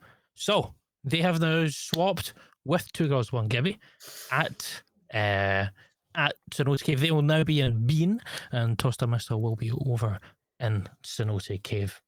I had to say, not surprised about that in the slightest. Tosta Mista do traditionally sort of, I think, play from the Cenote area. We saw that in some of the group stages, and I think in the winners bracket. So they ended up getting Bean and went, we're just going to contest you anyway. And that's exactly what we saw in that first game. 2 girls from Gibby getting taken out by Tosta Mista, who aggressively pushed into Cenote. So it's going to be interesting to now see the flip side, is whether 2 girls from Gibby actually want to try and push, or if they're actually going to get maybe a little bit more passive and maybe move their way up to Mill or one of the other POYs to take a fight. You know what? I feel like Tosta Mista might do just to rub it in a bit more. Why don't I feel like they might just land and just run over there anyway and just run them over. That would be incredibly toxic, but it would be also hilarious at the same time. Fair play to them if they do. I seen they went in there last Storm Point game because that must be their domain. They must like Cenote Cave. I've actually not really been able to cast over them yet because when I was on a holiday off that week, that was the week I was actually given Tosta Mista. So if that's their kind of play style, then fair play. It's definitely giving me Aurora vibes, and they also land at Cenote, and they just want to run at people. I think that's exactly what we're going to see going into this next game. Once again, I believe casted by the wonderful Golds and Hodge. It will be once again. You get to see both matches one after the other. This is going to be an interesting one. You got your money on Tosta Mista for this match then with the change of POI? No. No, I don't. No, I don't. I don't. no. You wanna know why? Because they died in that crazy rotate to Peen. So I'm gonna say a random one. I'm gonna say the boys over at Blood Wolves are gonna win. What about you, Hodge? For me, I'm going to be looking towards a team that's been consistent. We haven't really talked about them that much. They've been mentioned a couple of times, but FDR coming through with 2 second places in these 2 games so far. So I wonder if now we're going to get to see them get that win. You know, they've been up there a couple of times. They haven't got that win, but now is the chance where they can push forward and really, push themselves forward as a contender for the top, as a team who can win here in these match point finals, and really show us what they're made of, because FDR is a team that we've seen plenty of times throughout the group stages and throughout the bracket to have these great moments, but they've never been at the top of the leaderboard. This is their chance to be at the top of the leaderboard, but we need to see a bit more than just second places if they want to do that.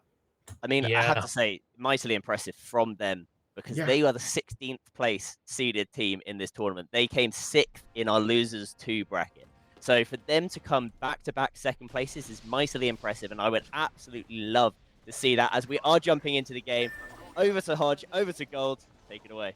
Scanning the area. Something that I've already noticed, Hodge, is 2 girls, 1 Gibby. I think they're going to W key into Tosta Mista for taking their zone, for taking their domain.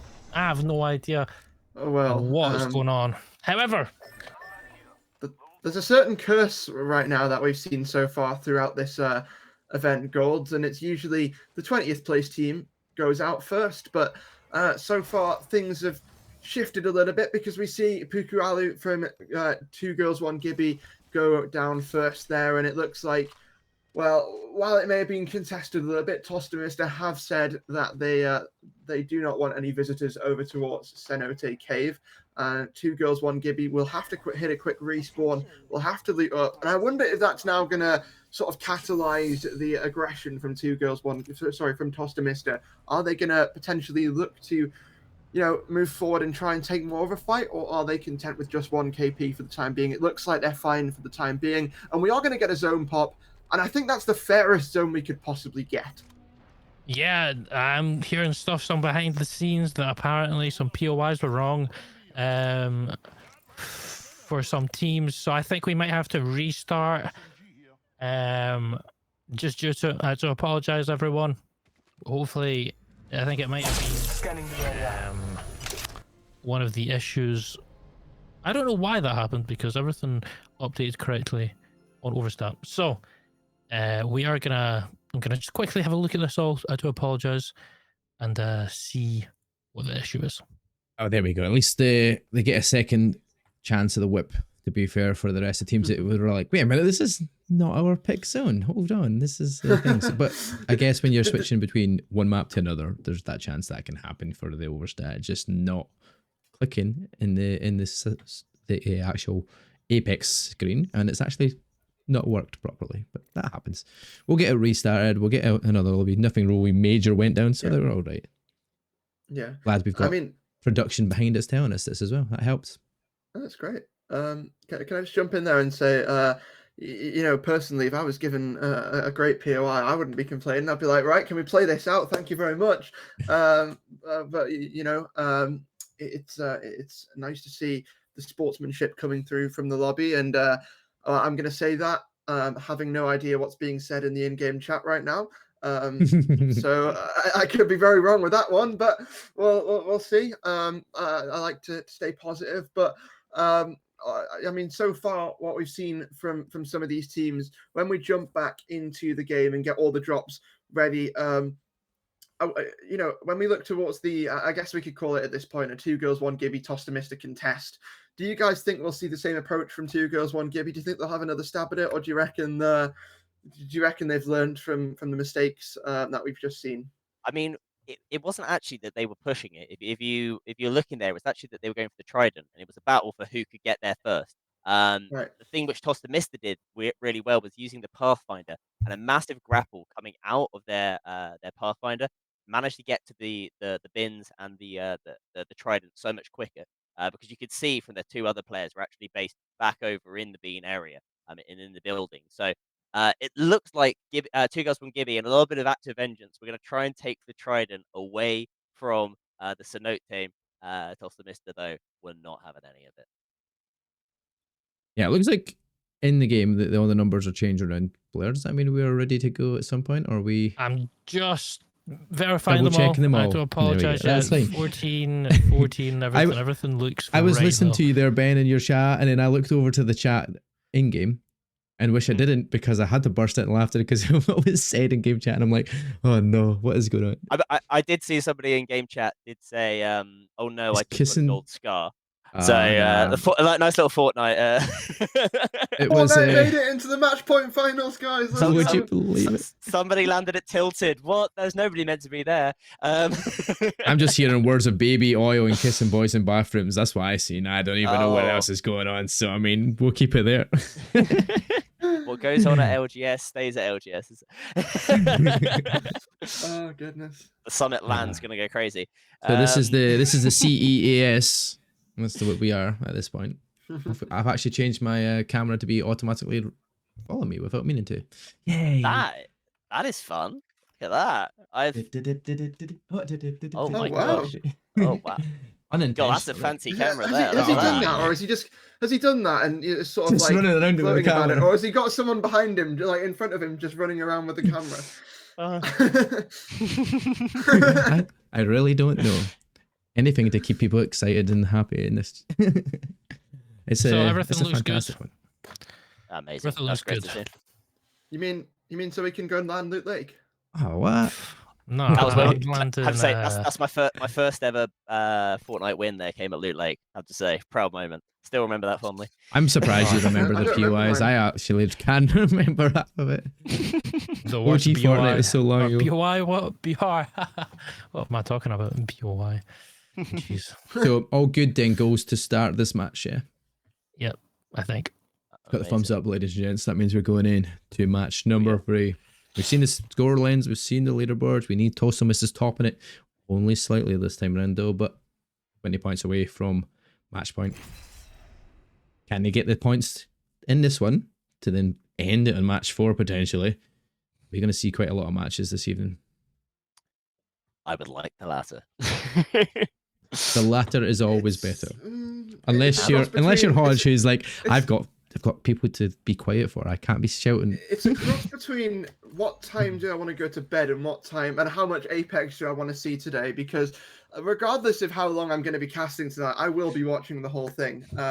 So I mean, I wouldn't really appreciate more than 10 games, just for getting up, going to college tomorrow. But you know, I do love a bit of Apex. So, you know, while we get this game started, guys, do we want to all toss in our predictions as to what game we think this is going to end? And I think I'll start. I'm going to say we're going to go to game 9 today.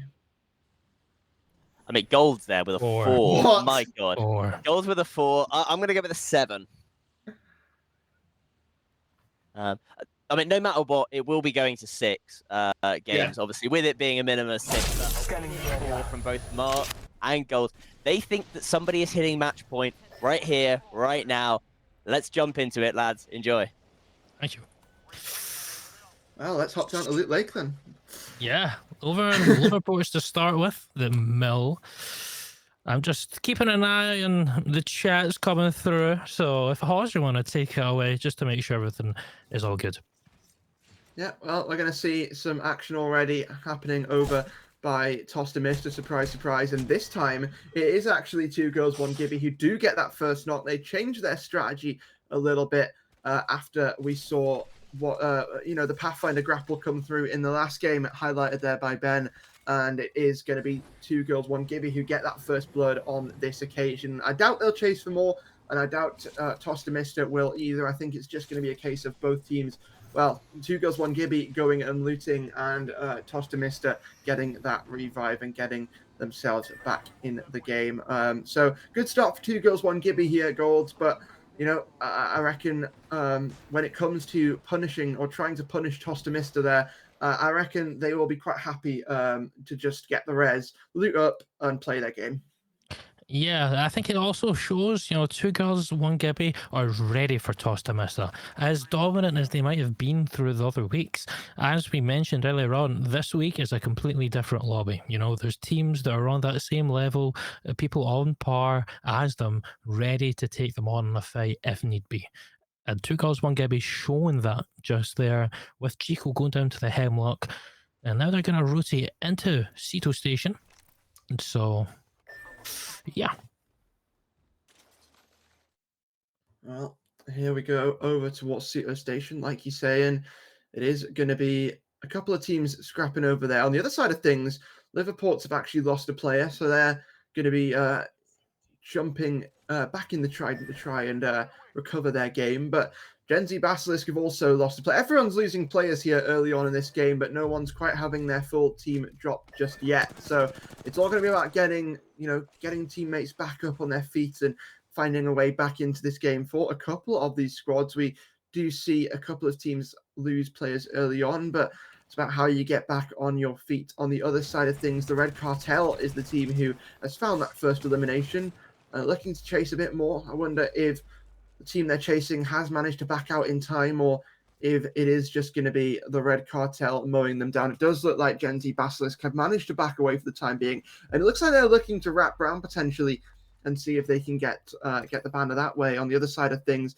we do see quite a few teams all moving early towards the center of the map, everyone predicting a central zone. On the other side of things, Zipline Destroyers have managed to get their players back, and 2 girls, 1 Gibby on the other side of things have been eliminated. I know I've just said the other side of things about 6 times in about 6 sentences, but that is the chaos that you go with when you've got this all happening at once and you've got Gold crunching numbers off screen.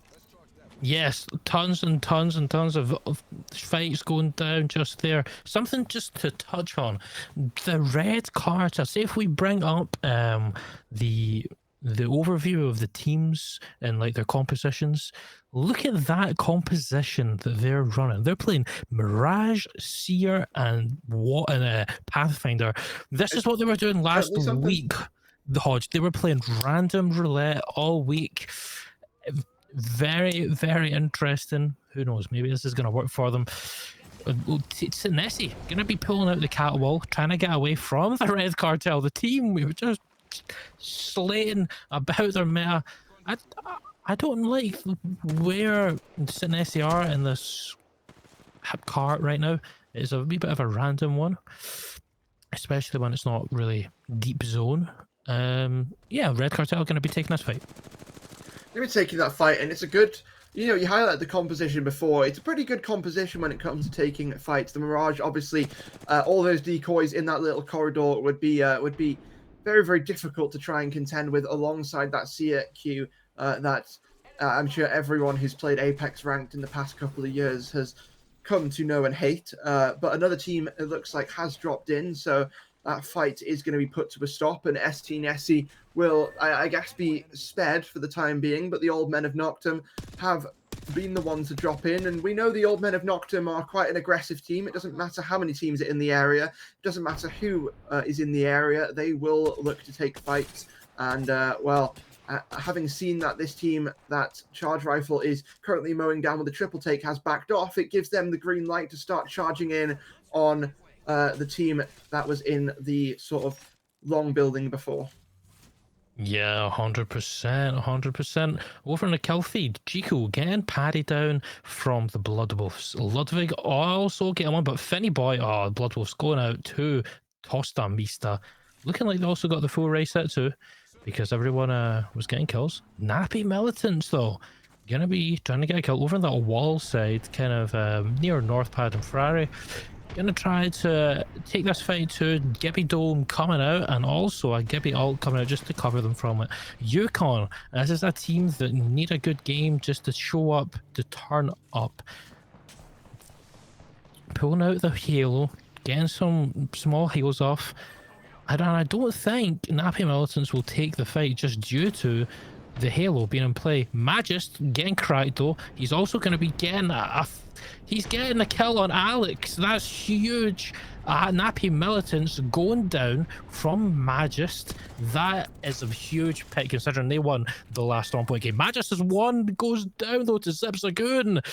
Coming out for the third party, here comes Anti, the team that apparently are very confident going into this that they're going to be the winners. I'll tell you this though, see, since before this format started, Zinho has been in my DMs saying he's eager to play in competitive tournaments and to show how good Anti is. So maybe this will be their tournament to show finally how good they are. Old Man of Noctum getting the kill too. I'm not too sure Armed and Dangerous is, I do apologize. Oh, it is the Red Cartel. Looks like to be going down to the Old Man of Noctum. Over in Jurassic. Well, over in Jurassic is, like you said, the Old Men of Noctum, and they're finding a couple of bodies here and there, as they also, I don't know how Lux's eyes have managed to find that, like, just sees a player go flying through the sky, and, well, Old Men of Noctum look to just hold down this space for the time being, but they are going to have to move in very, very shortly. In about a minute's time, it's Gen Z Basilisk who currently reside on the ridge on this hillside, and not a lot of good armors to work with, but Tosta Mista, surprise, surprise, taking a fight over towards this building in Barometer. We've seen a lot of early action over in Barometer, and that's going to continue as the shots come through. The Mastiff really reigning supreme here in this game so far, 75 and a 15 to finish off, and that is ST Nessie going home for the third match in a row early on here. And gold for ST Nessie, a team who had so much success in the opening couple of weeks of the group stages. Well, they're struggling a little bit here, finding themselves in 20th place with not a single point to their name so far. Yeah, it must be so demoralizing as motivating for a team, you know, that performed, as you say, so well in the start of the tournament, not kind of been able to, not to pull their weight, but to show what they're really made of in the match point finals. And whilst we were watching them, though, I did realize the kill leader is Peen again. Every single game so far, Peen have been kill leader, especially Merrick. Merrick has been a kill leader at 1 point. You have to remember, Merrick is also playing this week, I believe, on controller, and that is his like his worst input that he plays.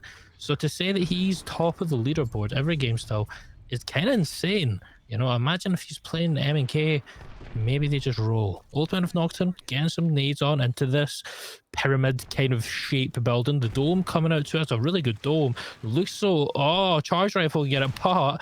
The cat goo remaking the door, and they're gonna try to peek in. Trying to peek in. Nothing's gonna come so far. Now here it comes. Here it comes now. Genexi Basilisk going down fully to the old men of Noctum. Pinging the R92.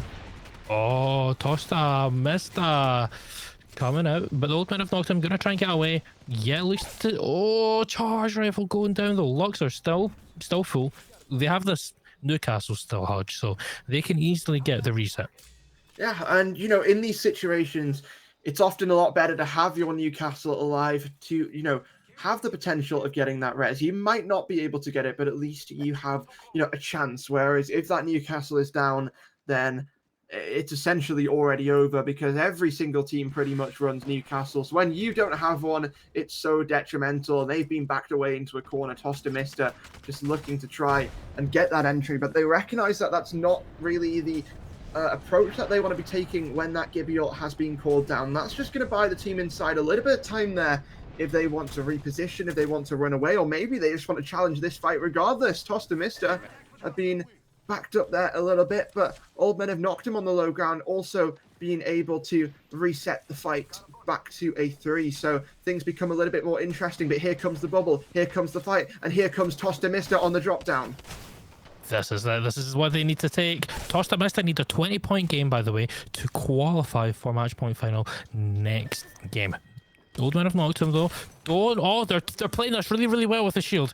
This is really good. Another team though over in that height are just trolling them little bit by little bit, getting the Newcastle wall out just to be nice and safe. Luxor looks to be taking some damage though. Tosta Mista still trying to look for the kills. They're kill hungry, Hodge. They want these kills right now. They know it's the Old Men of Noctum and they want them out the lobby, as that's just another team that's going to cause more issues. Looks though, they can't find them. They have no idea where they are. Oh, but they found them. They heard the shield cells go off and Lux are going out to the Old Men, not the Old Men of Noctum, sorry, to Tosta Mista. Tosta Mista getting another kill. And now they're just going to play slowly. They're playing this very well, by the way. They're going to play into this pill. Dogs of Hell and Zipline Destroyers are going to be shooting down onto them. Yeah. Well, based on the current projection and the KP that Tosta Mista have managed to accumulate so far throughout this game at number 3, they would only need a second place finish. I say only because it's Tosta Mista and they usually win these games, but they will need a second place finish to lock themselves in match point eligibility heading into game at number 4. It's very difficult, but it's not impossible, especially in a zone like this. But I believe Chico has just gone down there, so that might spell a little bit of danger for Tosta Mista as they try to recollect themselves, recollect their thoughts, and, you know, find their ideas as they try to approach the next zone, because they're not in it and they need to be. Napa Militants on the other side of things, a team who currently sit on 34 points heading into this game, find themselves on triple red armor, being the gatekeepers of this situation. But here comes a Gibraltar, and that Gibraltar's hitting hard with a PK already as they walk straight in through the front door, and Peen look to take this fight by force. Yeah, though, this is not looking good for them. Though the Mastiff shots are coming out, they're going to try to back off. Peen getting the shots and Peen sweeping up. There we go. Peen again getting more kills. It's just... Peen. I never thought I would be saying this, but Peen is crazy. Peen are going nuts. Trying their hardest to get the shields off, everything off, the reset coming out too. Another team though going to be coming in, and that's Tunix FPS going down to Merc. This Mastiff is ruling Apex right now. Not Merc, I do believe it's Nillas. Nillas getting the Newcastle Newcastle back.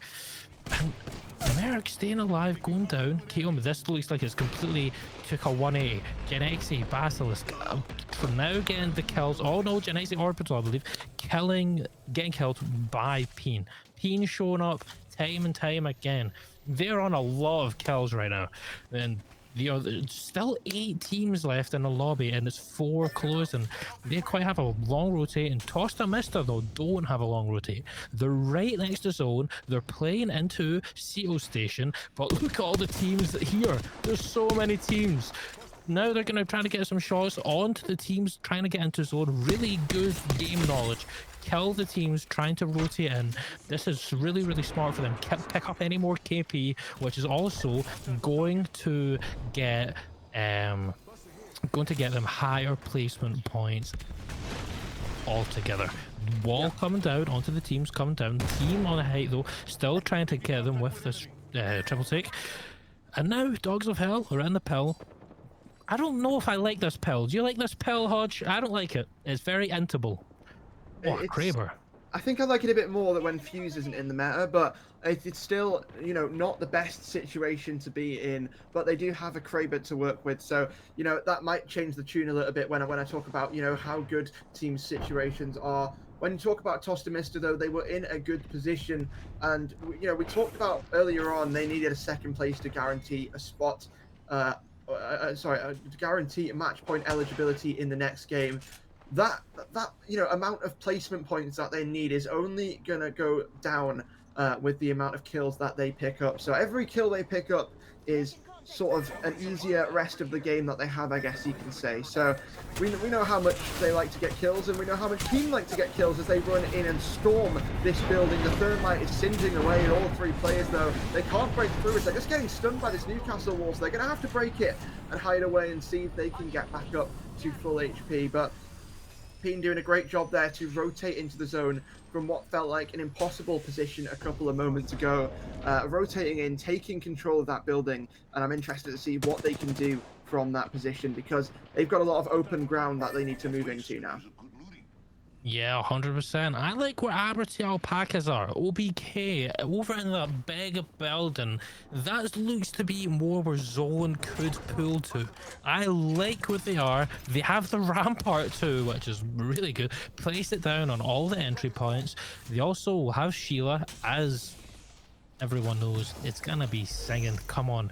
It's 100% gonna be singing. As Tostamista try to get in, they're gonna be getting mowed down by it. Speaking of Tostamista, looks to be the Red Cartel taking a fight to them. They're getting bamboozled. They keep getting bamboozled and they can't hit the shots too.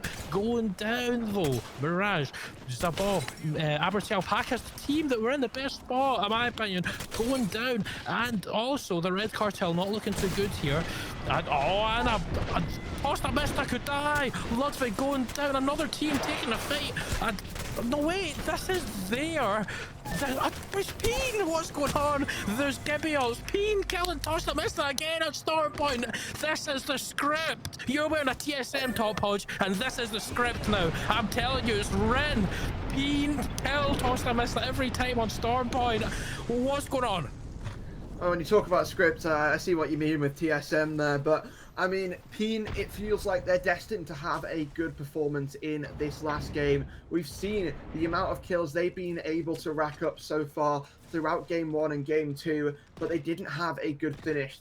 Out of their 29 points, 24 of them were eliminations. So they can have these high pop-off games, but they haven't quite, you know, produced the same performance when it comes to getting placement points, when it comes to, you know, showing us that they can pick up these wins as well. This has been their opportunity to do so, and now they're putting their best foot forward, their best attempt at doing just that.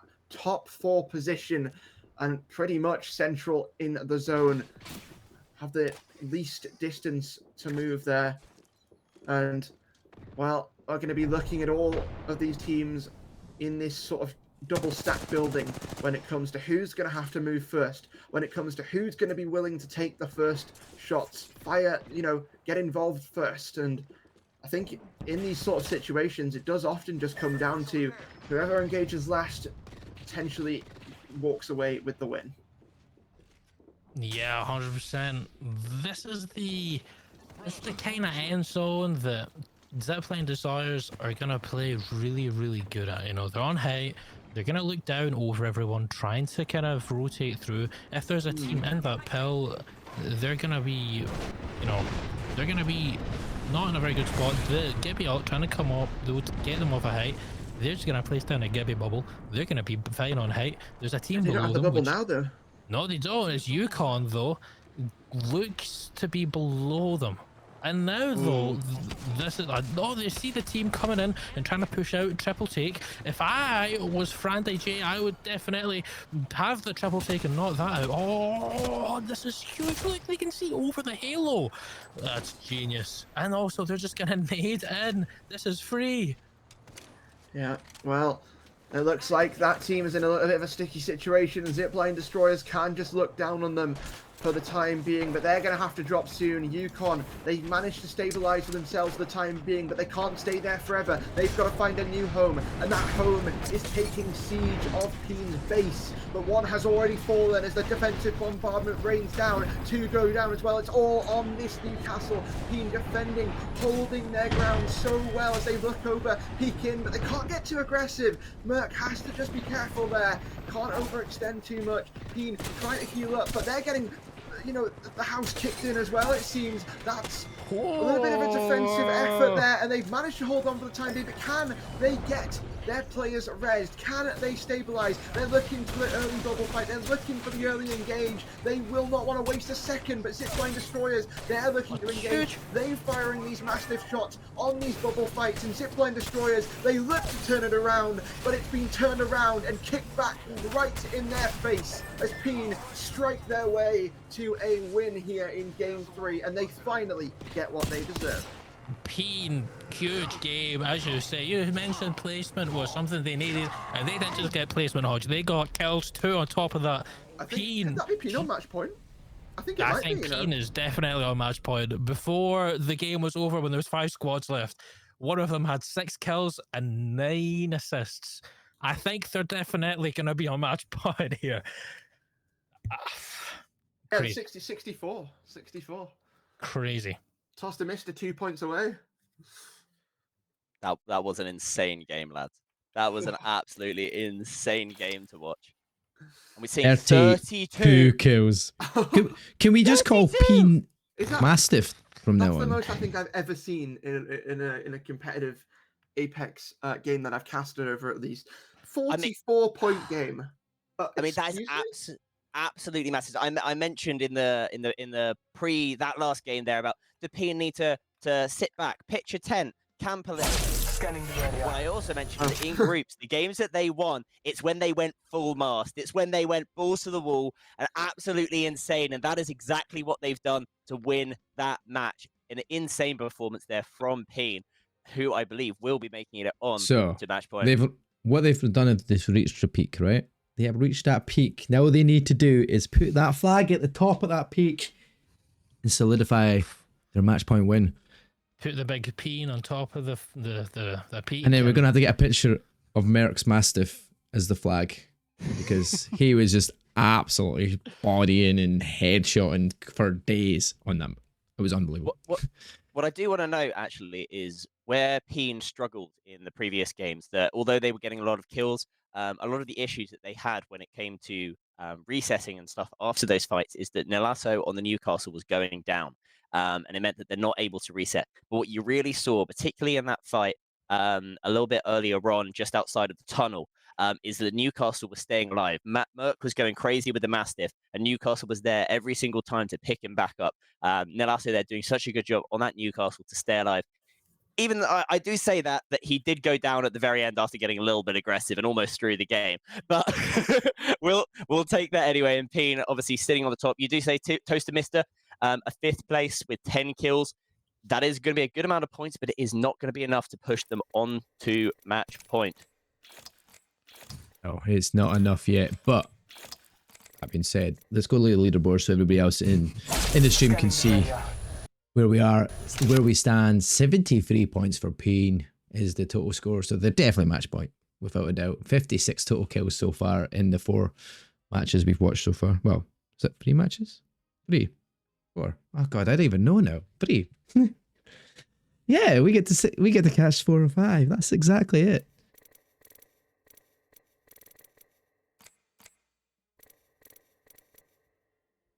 Yeah.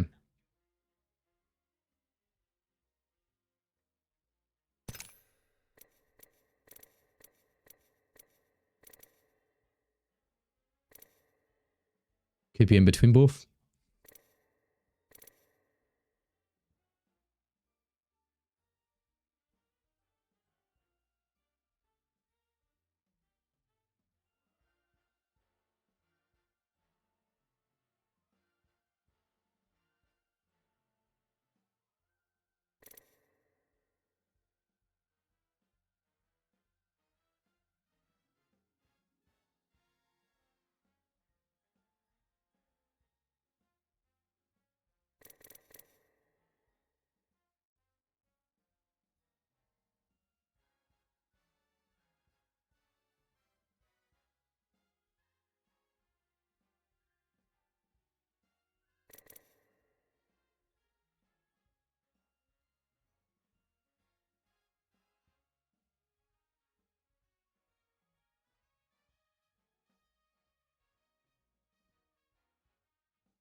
Scanning the area. the launch site, the launch site as a POI actually has had 3 wins from it.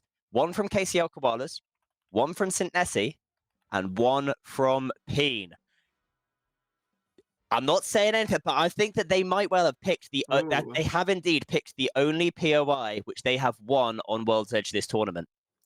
You got to do it. Decision. You got to do it. I mean, the thing is, I'm going to ask you guys this question, and I'm interested to get to your thoughts on it. When we come to sort of thinking about POIs and how teams win games, obviously, this team of Peen are going to be hoping for a certain outcome when it comes to where this zone may pull towards. Do you think they would prefer the zone to pull up towards Skyhook or Climatizer and, have the ability for them to take their time rotating, mow everyone down on the rotation? Or do you think they would rather have it pulled directly towards them and just be able to play a safe and slow game? Because they play a little bit of a different composition where everyone is going to know when they see that Maggie drill, that's most likely going to be Peen. To be fair, knowing Peen, I think that they might well stick with it. I think it's been working. I think I'm pretty sure in the first game, I can't remember if they were using Maggie. Scanning the area. But They're using Maggie. They were using Maggie, okay. Yeah, I think there was 1 or 2 other teams who were using Maggie. So I don't think they're going to stand out too much, particularly the fact they've got a Newcastle and a Gibraltar. I think if they were using a Lifeline or a Rampart or something, then they might look to maybe swap it over. But I think having the Maggie isn't that much of a difference. I think if I'm going to guess that they're probably going to stick with it, to be honest. Stick with the same status quo that's going well for them just now. They've done fantastic to get to where they are at this point in time. I actually thought Tossum was going to be at this point in time, but we're not. We're seeing the Peen with match point opportunity going into one that they have won, like you says, and going to a position in which they've won on this map on as well, which is probably a very clever decision going their way. But I'm sure people know they're on that match point, and anybody nearby is going to be like, that is the team we need to get beaten, because we need to be getting ourselves some points and stay in the game for now. That's normally what happens in these match point finals for sure. Maybe that's why they swapped Mark though, because Yeah. they're up that top north kind of west side. Maybe they thought if they go more southwest, teams won't know where they are, because unless you're remembered we're at 17, at 21, at 12 is, then you're not really gonna know. I personally don't know that. I don't know about yous. I don't know off the top of my head. Speaking of the Ben? at 9, at 18, have we updated the numbers in the right places so we know? Yes, I believe they are. I'm just checking because one is 21 and one is 12. So I'm just making sure. Yes, everything's good. Everything's good. Numbers. Amazing. Well, Forte. just before we move over, my girlfriend, as I think you guys might be aware, she does crochet stuff, and she just crocheted something which I think really represents the tournament so far. Peen. So I'll put that on the background here with a few of the other. There's a multiple sets of pins. There are indeed, and I don't think we have time to go through all Bias of them. this caster. evening, But yeah, my army him of off. Thompsons behind me. Is it a curse or a blessing? Oh, there it is. I'm sorry. Oh my god, my input on it. I'm literally having to sit currently holding my mic, literally holding it in settings with it down, and if I let go, it goes silent. Hello? Well, hello. Yeah, no. This behind me. I've got the War of the Willies going on. It's wonderful. Well, you might have the War of the Willies going on behind you, but I think we've also got the War of the Willies going on in front of us on that World's Edge. Yeah, they don't know what we can see. Yeah, the viewers don't have What are you looking at? What are you looking at, Gold? What I don't think we need to ask. He's on the wrong POV. Wrong sort of stream. Oh my gosh. Well, I think on that note, I think we are going to be taking it from you, Golds and Hodge. Go have a little bit of a break, get some water on board as we move to Worlds of Edge. There we go. Right, looking forward to this opportunity here. We're going to see our first match point opportunity for a win for Peen. But there's other teams so close by to getting that also nearby. You can see it along the top of the leaderboards, along the top there. You'll see the scores, the text, the current ones as it is. Teams looking to fight that out, trying to stop Peen winning this game. Do you see a good opportunity for Peen? Do you think they'll play a completely different kind of gameplay? They're not going to be pushing for kills, for example. but that we want to get ourselves in a better position in rotations around the map. I think, to be honest, one thing that we see very often in Matchpoint is that quite often the team that makes it onto Matchpoint first, they struggle to see it out, and the wins tend to happen when a few more teams get onto Matchpoint. I think from Peen's perspective, I'm actually going to think that they're going to be doing the opposite. They're actually going to stay aggressive.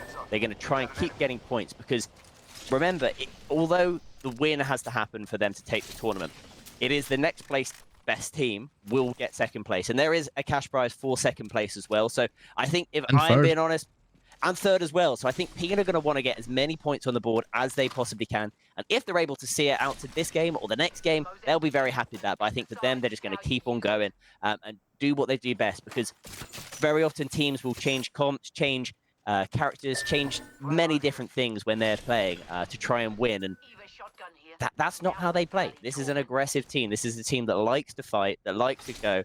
And I think that another team that likes to fight is going to be Toss the Mister. It's going to be interesting to see what happens up in Skyhook. Be interesting to see. We'll speak on that because we'll jump on board with Toss the Mister just now. Looking at the map as well, interesting. zone-wise. Where are we pulling here? It's pulling down to Siphon, a POI that is going to be close to the Peen boys. But I think actually the thing that's more interesting for me is the fact that Toss the Mister have not got aggressive onto the Nappy Militants.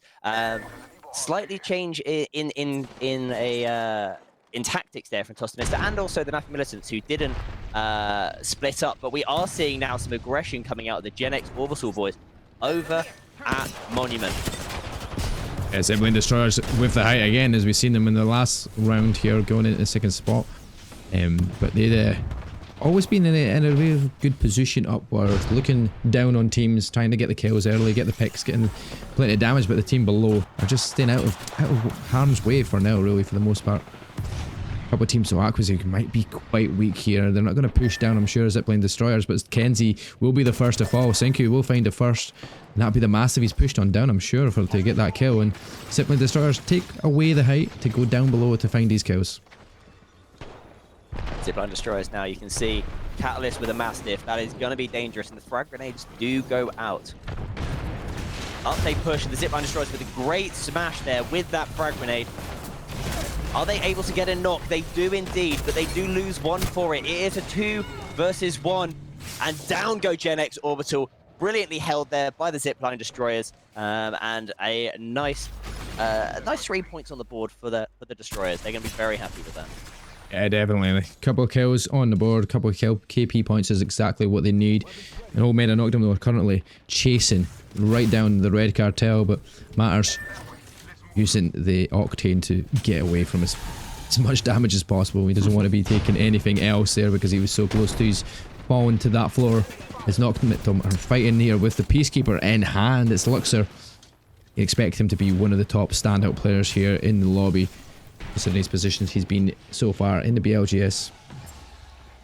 100%, and it's actually something interesting that you're seeing, and by interesting I mean I can't believe they're playing it. The Red Cartel currently with an Octane Alter Seer, a fascinating composition, and one that definitely comes. What screams to me is we're playing this for a lot of fun. Yeah, well, I've seen it in the lobby when we started, and I was like, that's a different comp style than we're usually seeing here, but.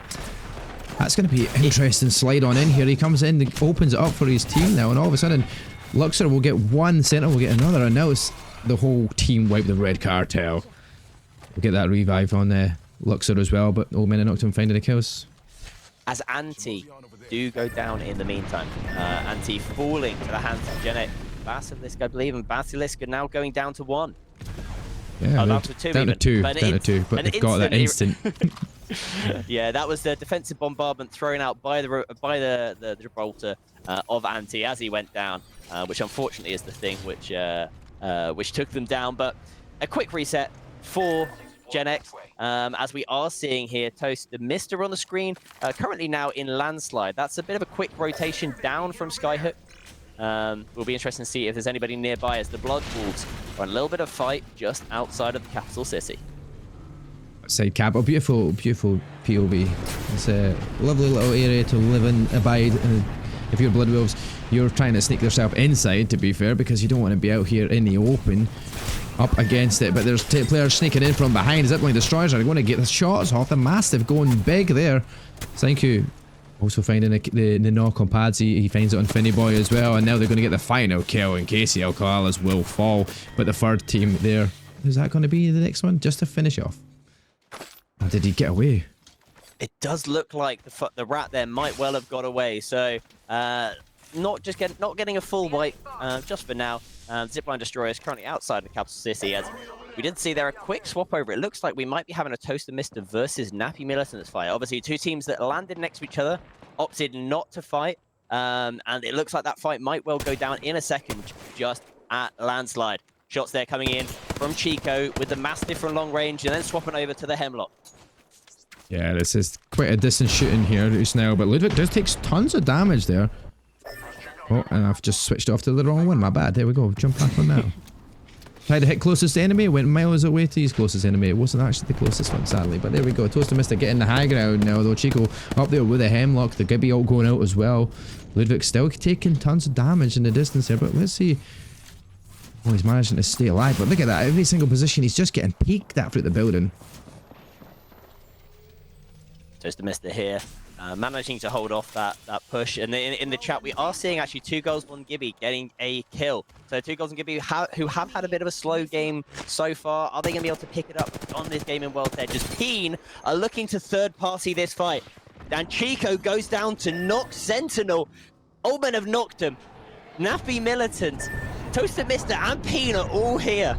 This is the battle of the top squads so far. But this is going to be an interesting battle. Who goes to come out on top of this one? Charge does find Genesis. We'll get the knock on that one. Paradox Dogs to hell will fall in the meantime. Noctum are chasing on down. Who is this they're chasing though? Is it going to be a difficult fight? It's not. It's Saint Nessie this time around. Oh, so there's so many teams nearby. So many teams. I think that potentially Toaster Mister may have run and are somewhere in the vicinity potentially. It looks like that Toaster Mister actually have made their way as a solo rat. There is 1 player remaining on the little mini-map I can see. And that's going to be Ludwig running for the hills over towards Capital. Peen, who are still residing within Landslide Tunnel right now. And as I did predict, they are sticking with that Maggie pick. Knocked him back into the fight here as well, though. Toaster Mister, like you said, is down to Ludwig, but he is going to get away for his life, and Omen and Noctum seem to be charging on down here. I've got 1 knock on Tween. Luxor's found 1, and St. Nessie will eventually fall to the hands of Omen and Noctum there with the Mastiff in the hands of Luxor. It's a good wee start for them, but everybody's starting to make the rotation down. They're quite far out. Noctum, so are the other team over here on Blood Wolves. They're going to have to start making a massive difference here to get towards that new zone, but everybody else is abiding in their zones, in their areas outside the circle. We've got Yukon in a difficult position here. They're going to be getting shot at from different directions. There's a team outside. There's 2 Minute Esports, but how long do you stay outside here and fight this battle? Because there we go, 1 falls. It's down to Nero. He's just going to run and get away because there's no point in trying to stay there inside that fight, I'm sure. I think for those boys, it was 2 minutes too long in the zone, and 2 minutes too late.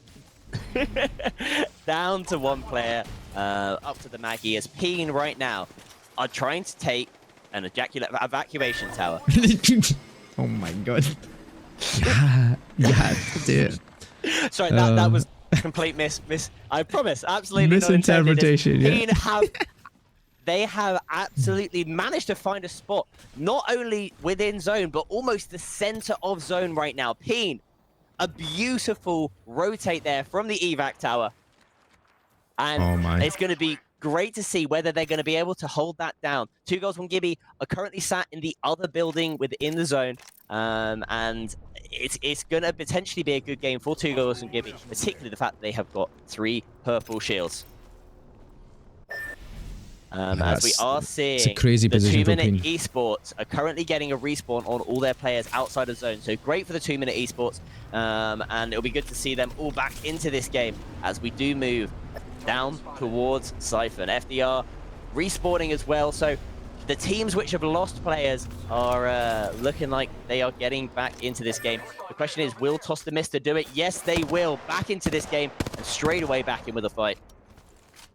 Yeah, this is exactly what they want to be doing. No, they need to get themselves back into a flow state here. They've been doing pretty well, considering they can get themselves well over that match point after this game. I'm pretty sure they probably almost got there already as well, so obviously they need to wait till the next matchup before they can even think about going for that win. But if Peen, with the position that they have as it stands, they're maybe going to be looking to win it here, the strong position in the final zone. 100%. And there is a 1v1 we're hearing from the comms. It is Boinky Bridge, down to just Boinks, but unfortunately for him, down they go. The Zipline Destroyers continuing with this streak that they've had right now of some really good fights, and I think that for them, it's going to be really positive that they can continue to see this through.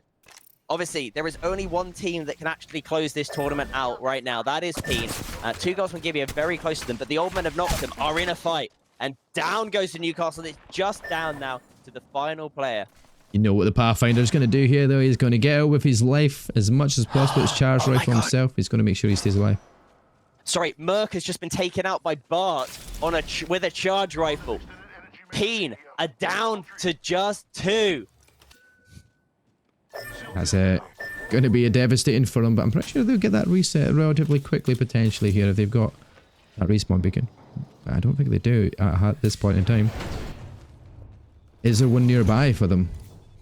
That is the question. Peen will be looking for a reset, and it is going to be tough for them. Luckily, they don't... I was about to say they don't have anybody. They've actually got the 2-minute Esports coming up in the tunnel behind them. A team that has just reset themselves, and Peen are going to be looking to either try and hold this off or just run away, and I don't know what they're going to be doing here. I think, ideally, they're going to try and run if they can. Respawn beacon there. Peen here managed to run away, and the Albert Alpacas are now on the screen. I can't tell if they're nearby or not. I think they're gatekeeping currently at Nappy Millington's just outside that zone. They're trying to get them in, but using obviously the shield of the Newcastle to stay behind and keep themselves protective as much as possible. But it's going to be a difficult opportunity to get in here, but they're going to use that Q ability to get in from the Newcastle. Going to go pushing straight towards the gate, and now we're going to get on board with Mirrormans because he looked like he was going about to go right inside there, but he decides instead we're going up top and gain that superiority above. As you see here, Mirrormans on that Pathfinder, trying to look at that care pack coming down, as we do see an R9 is going to be falling in the care package, and I believe that is going to be into the little bit of the canyon in the middle, where currently Peen have moved themselves to get the reset.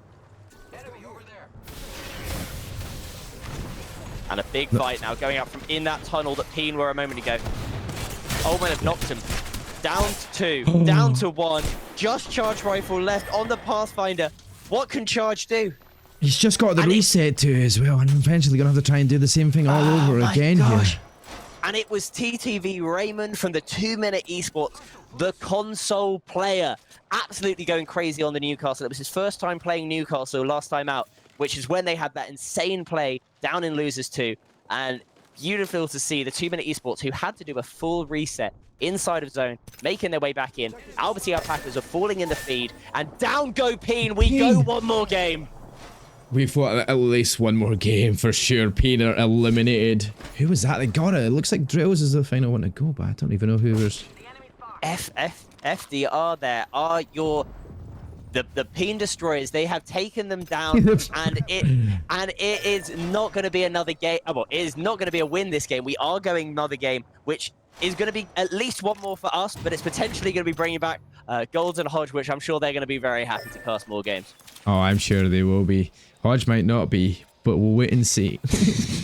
We might even have to start freeway casting it for the rest of it if we've done 2 each, you know? We just do it that way if Hodge disappears. That's the way to do it. Well, I'll just do the production. You guys do all the casting. That'll be fine. I just listen to the comms, get the screens up, and show you all of those. You guys have the knowledge anyway. As we are seeing here, Charge Rifle right now, looking to get the reset onto both players. Brilliantly done here by Charge Rifle. And FDR are likewise also managing to get the reset after taking down Peen. They're going to be really happy here, playing from the bottom of this canyon. There is a care pack nearby, and as we all know, this is It's only 30, actually, it's only 30 meters you can see on the screen, and it's got an R9 in it. So potentially that player dropping from that dropship is going to have a very nice, tasty R99. Is he going to get the respawn? The charge rifle going to get out with this? He does use the Pathfinder Q to get out, but he's going to be so weak inside. Wow. I mean, that Maggie Q there, almost taking him out. Brilliantly done there by Charge Rifle. Not only to get it off, but also to use that Pathfinder grapple to get himself back in the building. If that was me, one, I'm missing the grapple, and two, if I did manage to stick that grapple, I'm probably flinging myself straight into the hands of that team. I was going to say, I'd probably sling myself right inside their building instead. Oh, sugar, 100%. wrong one. That or the lava. As Liver Sports right now are having a big fight, the Newcastle ult does come down. They're backing away, but unfortunately, Gibby is down. And it is Chico. This is Toast and Mister who are pushing in. Toast and Mister taking down Liver Sports. And this is going to be good for the boys at Toast and Mister. At least 8 kills currently in their hands. And they are going to be looking quite tasty going into potentially a match point position after this match finishes. Yeah, exactly. Another team to add to it here going into the next matchup. You got FDR outside, down below though, in a very sticky position here. Are they going to be able to use a way of getting out of here? I'm not sure. But we'll have to see, because nobody's really paying attention to them at that moment in time. So maybe it's a good wee sneaky route to keep the scorers going and keep himself into the final zone as it goes. Zipline Destroyer is currently residing on top of the bridge. A team that's had a really good performance in this game in particular. And the bow check in the hands, 21 bullets, or 21 arrows even. What can Katniss Everdeen do right now? Yeah, this bow check could be very nasty in the right hands. Thankfully, it's always going to be a PC players for the most part doing things like that. The Sentinel, any of the snipers. You put that in the hands of a controller player, it doesn't seem to work as nicely. You don't get them quick snipes as you moved in that mouse and key. And them shots on the bow check are definitely weakening the team that's on that rotation there. Not too sure who it was though, because as we switch to closest enemy, they're not actually the closest, because down below them's FPDR. So up top though, look at this position here. Who are we going to have pushing on and above them? FDR still down below, but there's too many people. Toast the Mister, there we go. We are seeing here Mirrormans go down in the chat. It is going to be Charge Rifle taking him down as well. The Nappy Militants are having a real tough time of it, as we are seeing a little bit of a fight going down between Nappy Militants and Old Men of Nocturne, whilst Toast and Mister are in turn pushing up. I'm assuming just based on the position, this is 2 girls, 1 Gibby, as they have held this from pretty much the beginning of the game. Old Men of Nocturne are eliminated. Oh, they go down in 8 spot. Nappy Militant's fallen as well, but now it's Toast and Mister getting the shots with this Mastiff. Once again, 2 players down. But Chico falls as well. And it's Toast and one Mister player left to remaining. 1. And 2 girls, 1 Gibby have managed to hold off Toast and Mister here. A team that has held this position since the beginning of the game. They land here at Siphon. They took this building. They knew that they wanted it. And they have managed to hold off a push from one of the stronger teams in this lobby. 2 girls, 1 Gibby. Managing to push them away. Toast and Mister managing to get 1 player back up in turn, as 2 Minute Esports are once again back down to 2. Yeah, we should 2 minute men instead of 2 minute esports at this point as well. But I mean, it's 5 teams left. Total of 13 players so far until the respawning comes in here as well. That'll go and make it 14 players. But getting a few resets in, and then we're going to see what happens here. Is 2 girls, 1 Gibby got the high ground. On FDR, I'm sure it's still down there. Oh no, it's the one remaining player of Toast and Mister. I've got the reset. It's 3. They managed to do a full reset. The respawn has even come in here from Toast and Mister, and they have got a Pathfinder zipline if they need to get this back up onto height. So 2 girls, 1 Gibby are going to have to translate this very carefully as an aggressive push here coming out of Toast and Mister. Down goes 1, down goes 2. Can Toast and Mister clean up the 2 girls, 1 Gibby? A great shot there coming out. And 2 girls, 1 Gibby are eliminated. Toast and Mister are on to potentially match point now. As we're seeing, with 4 squads remaining, a win will certainly see them take this as FDR down to 2. Yeah, FDR finally up top though, down to 2, but get the kill there. Zipline Destroyers fall. We're down to the last 3 teams here, one of which is Toast Toaster Mister, who managed to get that reset, and then the other team's fighting outside. After Toaster Mister still trying to get that massive shots going. Gets the one up top. Genesis finds Flojo. That's 2 Minute Esports falling to one more player left, maybe? Yeah, they've got Raymond left, the last remaining member of Team Minute Esports, as he does get beat down. Toaster Mister here. Can they win this match here after getting 2 players down and got the reset in such a close, tight spawn here? I mean, Toaster Mister here right now, they have played this game so well, and it shows not just the power of Toaster Mister as a team, but of the respawn and the support meta. Toaster Mister going down to 1 player multiple times and managing to reset to not only take away the win, but also to take themselves onto match point, looking to close it out as we move on to Storm Point in our game number. Which number was it? Number 5. Thank you. 5. I know. So we're already over the game 4 prediction from yourself, Mark, and from Golds. The game 7 prediction from myself is still on, and of course the game 9 prediction, the ambitious one, from Hodge. And I'd like to hear Hodge's thoughts here. I could see his video in the on my second monitor, and there was a lot of big expressions coming in from both of them. Lads, what were your thoughts on that? How Toaster Mister won, I will never ever know. Toaster Mister getting about 800 resets, okay? And 2 girls, 1 Gibby, they just didn't take the fight at the end. They didn't all swing together and take the fight, which I think in return, you know, kind of messed their game up overall. I think I'd have to agree with you on that. I think 2 girls, 1 Gibby took them down to just 1 player. The issue is that they decided to play a little bit more passive, to go, actually, they've got them down to 1. They've dropped down to the bottom. It's fine. We can just keep holding this high ground here. That actually ended up paying for them, because Toaster Mister were able to do a full reset down on the ground, zip line back up, Scanning the area. and it ended up biting them in the bum. 2 girls, 1 Gibby there, unfortunately for them, going down, but for Toaster Mister with a 19 kill dub, massive from them, and it's going to be interesting to see what that looks like when it comes to the overall standings in our points. Speaking of that, let's go into that overall standings as it stands. There's going to be multiple teams, which means 2. Toaster Mister, with that win there, gives them 56 kills. They're just behind Peen, but they've got the overall finishing points, which puts them to 85 points overall, which means match point for 2 teams here going into match number 6. Yeah. Oh yeah, because the 5th one was actually not a match. That's because the screen shows me more, but one of them didn't actually count, right? That's why. Yeah. Match number 4.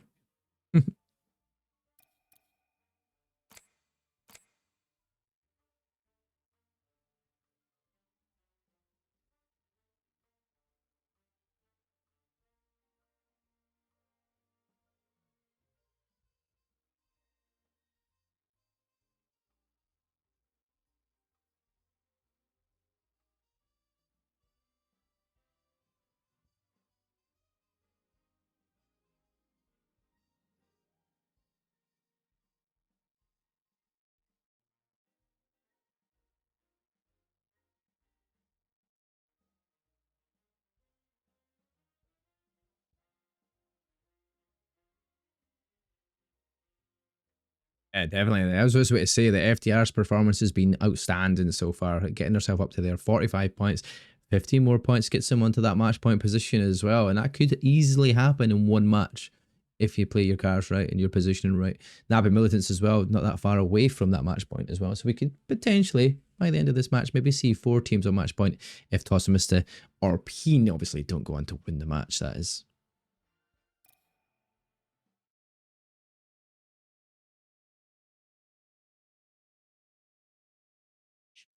That's 12 points from placement coming from one of their games, which means that in the other 3 games, they've only got 5 points from placement. On the flip side, FDR, only 2 points behind them, have got most of the placement with 16 kills in comparison.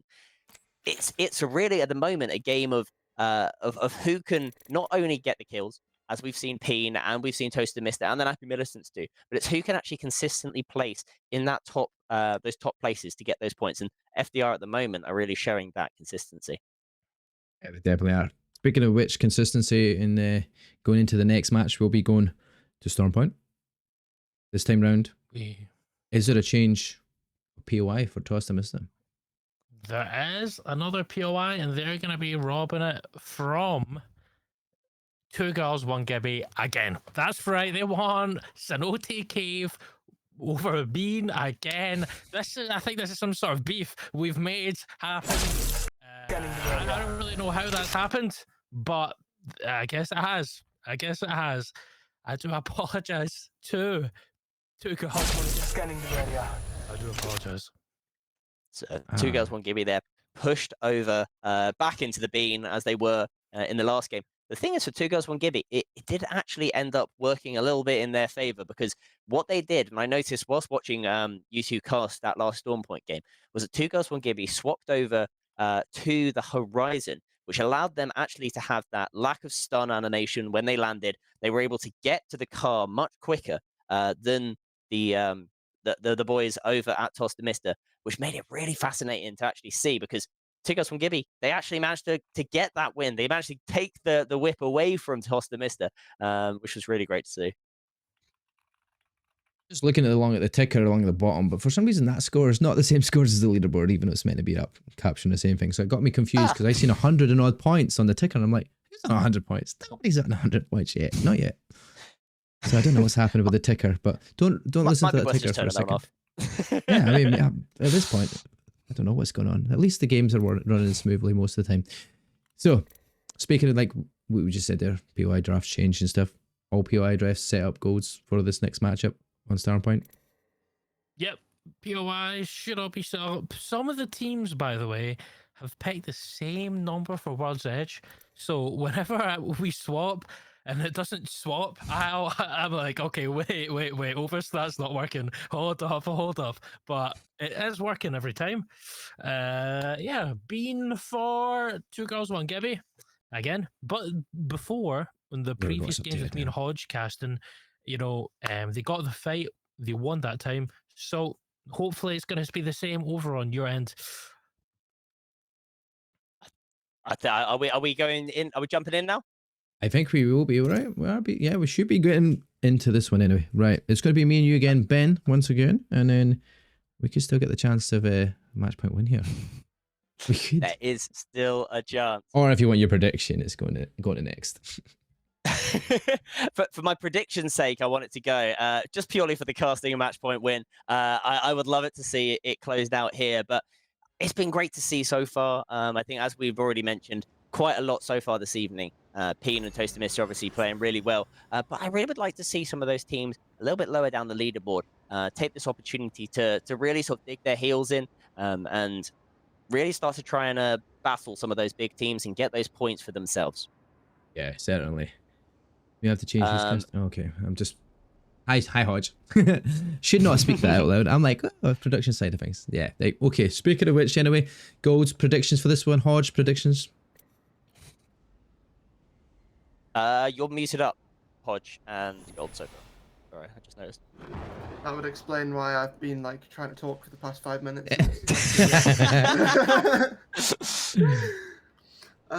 Predictions. Well, I think part of me says we're going again, and then part of me says that Tosta Mista is going to run down the whole lobby and win it right here. I'm going to go with that as the option. I think Tosta Mista is going to end it here. Scanning the area. The trident rule, which we actually haven't really talked about that much, by the way. I think Tosta Mista is going to win it right now. Amazing. Nice. Well, what about yourself, Golds, before we get into this? Nothing on my end. No, you don't want to predict who you think is going to win it now at this point yet? Or do you think it's going to be done because here? I predicted 4 and we're on 5, so I'm already wrong. I'm already wrong. That's fair. Anyway, we're into it anyway. And I was looking at the little mini map here as we were kicking off, and what actually did not happen, as we saw in the previous ones, is Tosta Mista opted not to try and go for the trident, did not want to battle it up against Two Girls, One Gibby. My assumption is, playing on this match point finals, they've now made it to match point. They're maybe just going, you know what, there's no point in us trying to go for a trident, throwing our game for something so little. They're instead going to try and loot up, take all of this lovely loot from Cenote, and try and then push on. to take the dub. As the first map has come up, the ring is here. We are going to be pulling over to the sort of central right side of the map. And it's going to be interesting to see where this next ring does pull. Potentially a launch pad is my thought. Launch pad Devastated Coast. What are your thoughts here, Mark? I mean, It's gonna. I'm thinking, Oh, yeah, it is. launchpad. It's already there. Yeah, there you go. It's already there. I mean, it's already there, and you know who else is already there? It is Peen. They Ah. are going to be looking to try and contest some of those other teams. I'm assuming. I mean, instantly they're looking to pull up on the Trident. They're contesting. They are ready for this. Brave. Here we go. Who are they up against? Oh, it's KCL Koalas the other side there. And will they take the fight to them, do you reckon? I mean, they are 100% going to look to try and take this. Knowing Peen here, they want to try and get their one. They want to get some kills in, but also they're going to want to try and upgrade this armor. And they already know. I think they potentially got a shot in at the other team. That the other team have only got Grey. Not only just for having the shot, but I think just where the Evo cache is as well. I think Peen are going to be knowing that there's a team very nearby, and they're going to want to take this. As we are seeing right now, the Maggie ball being popped. Well, I mean, are they going to connect anything? Is it just going to chase them off here? They're going to hear it in the background of your KCL Koalas, but... KCL Koalas now going all the way down into Launchpad, and Lasso just popped an evac tower. Well, Lasso's going for it, like, he wants to chase on down. He's pushed up though, he's getting some damage taken, will lose the shield. He's got a knock though on Lightning Storm. And does fall himself though. There's the flying in of Merc. Is he going to be taken out here? The good shots from the Mastiff though, but he will fall as well. Now it's all down to one member. Oh Nilas. He's in Newcastle though. Is he going to stay alive? He's not. Keener out early on. The Peen falls. They push too aggressively. And my gosh, the KCL Koalas are happy about that, because not only have they now got themselves up onto blue, but they've taken out one of those match point teams. It's now just down to one team remaining who can close it out, and that is none other than Tost and Mister. But a launchpad pull, Boinky Bridge are going to be pretty happy with this, and it's going to be fun to watch how they play this with their longbow from the height, as I'm assuming it's going to be pretty boring, but might be a bit of fun for the Boinky. It might be. Just wait your time. Wait till the very end as much as possible. You're going to get a lot of people pushing in on you. You're going to be able to get them on the rotate in. But for now, everything else is a bit status quo. People are starting to make the rotations in. They must know where the zone is going. There's nobody really taking fights other than Noctum. Gibby versus Octum. Noctum even. Oh, Octum. Octum. We ought to get on Noctum, that's for sure. Sentinel is the only one in grey, but they've managed to get the re-heal, and they're managing to get themselves set in a position here though. Like, where are Two Girls One Gibby?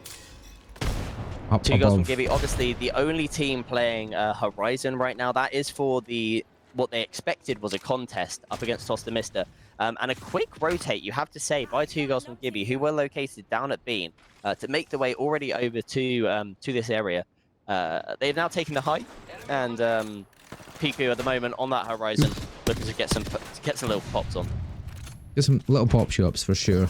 Doesn't do very much to Piku, but I'm sure he'll take it. But it's the extra points that they're adding here towards their shield gen, and I think Noctum are just going to rotate away from it just now, get themselves a better angle if they could potentially get some in the back, because they got more of an opening in the back of that shield, like that kind of tower up there. So Two Girls One Gibby, some good shots there. Once again, coming in from Sonjor. Sonjor, a legacy Gibby player, back when Gibby was not very good, and unfortunately, the Gibby is the issue with Gibby. He's always been a thick boy, and down goes Sonjor, down goes Misa. It is now just down to Piku. They're IGL. What can Piku do? It is not very much. Old Man of Noctum there, taking out the Two Girls One Gibby as anti right now. Currently sat on top of this building with a Gibby ult falling on their head. Who is this team inside that they are pushing is the question, and it's going to be Yukon with an aggressive Newcastle ult. I do like that. yeah, very aggressive. Takes the top high ground, but then decides to drop down because Newcastle pushes him off as well. Anti down Wham below. bam, slammer jam, and Anti now zips that gun. Was feeling so confident before this. Down they go, and Yukon right now with some beautiful, massive shots. A gun that has been probably the most dominant in this lobby.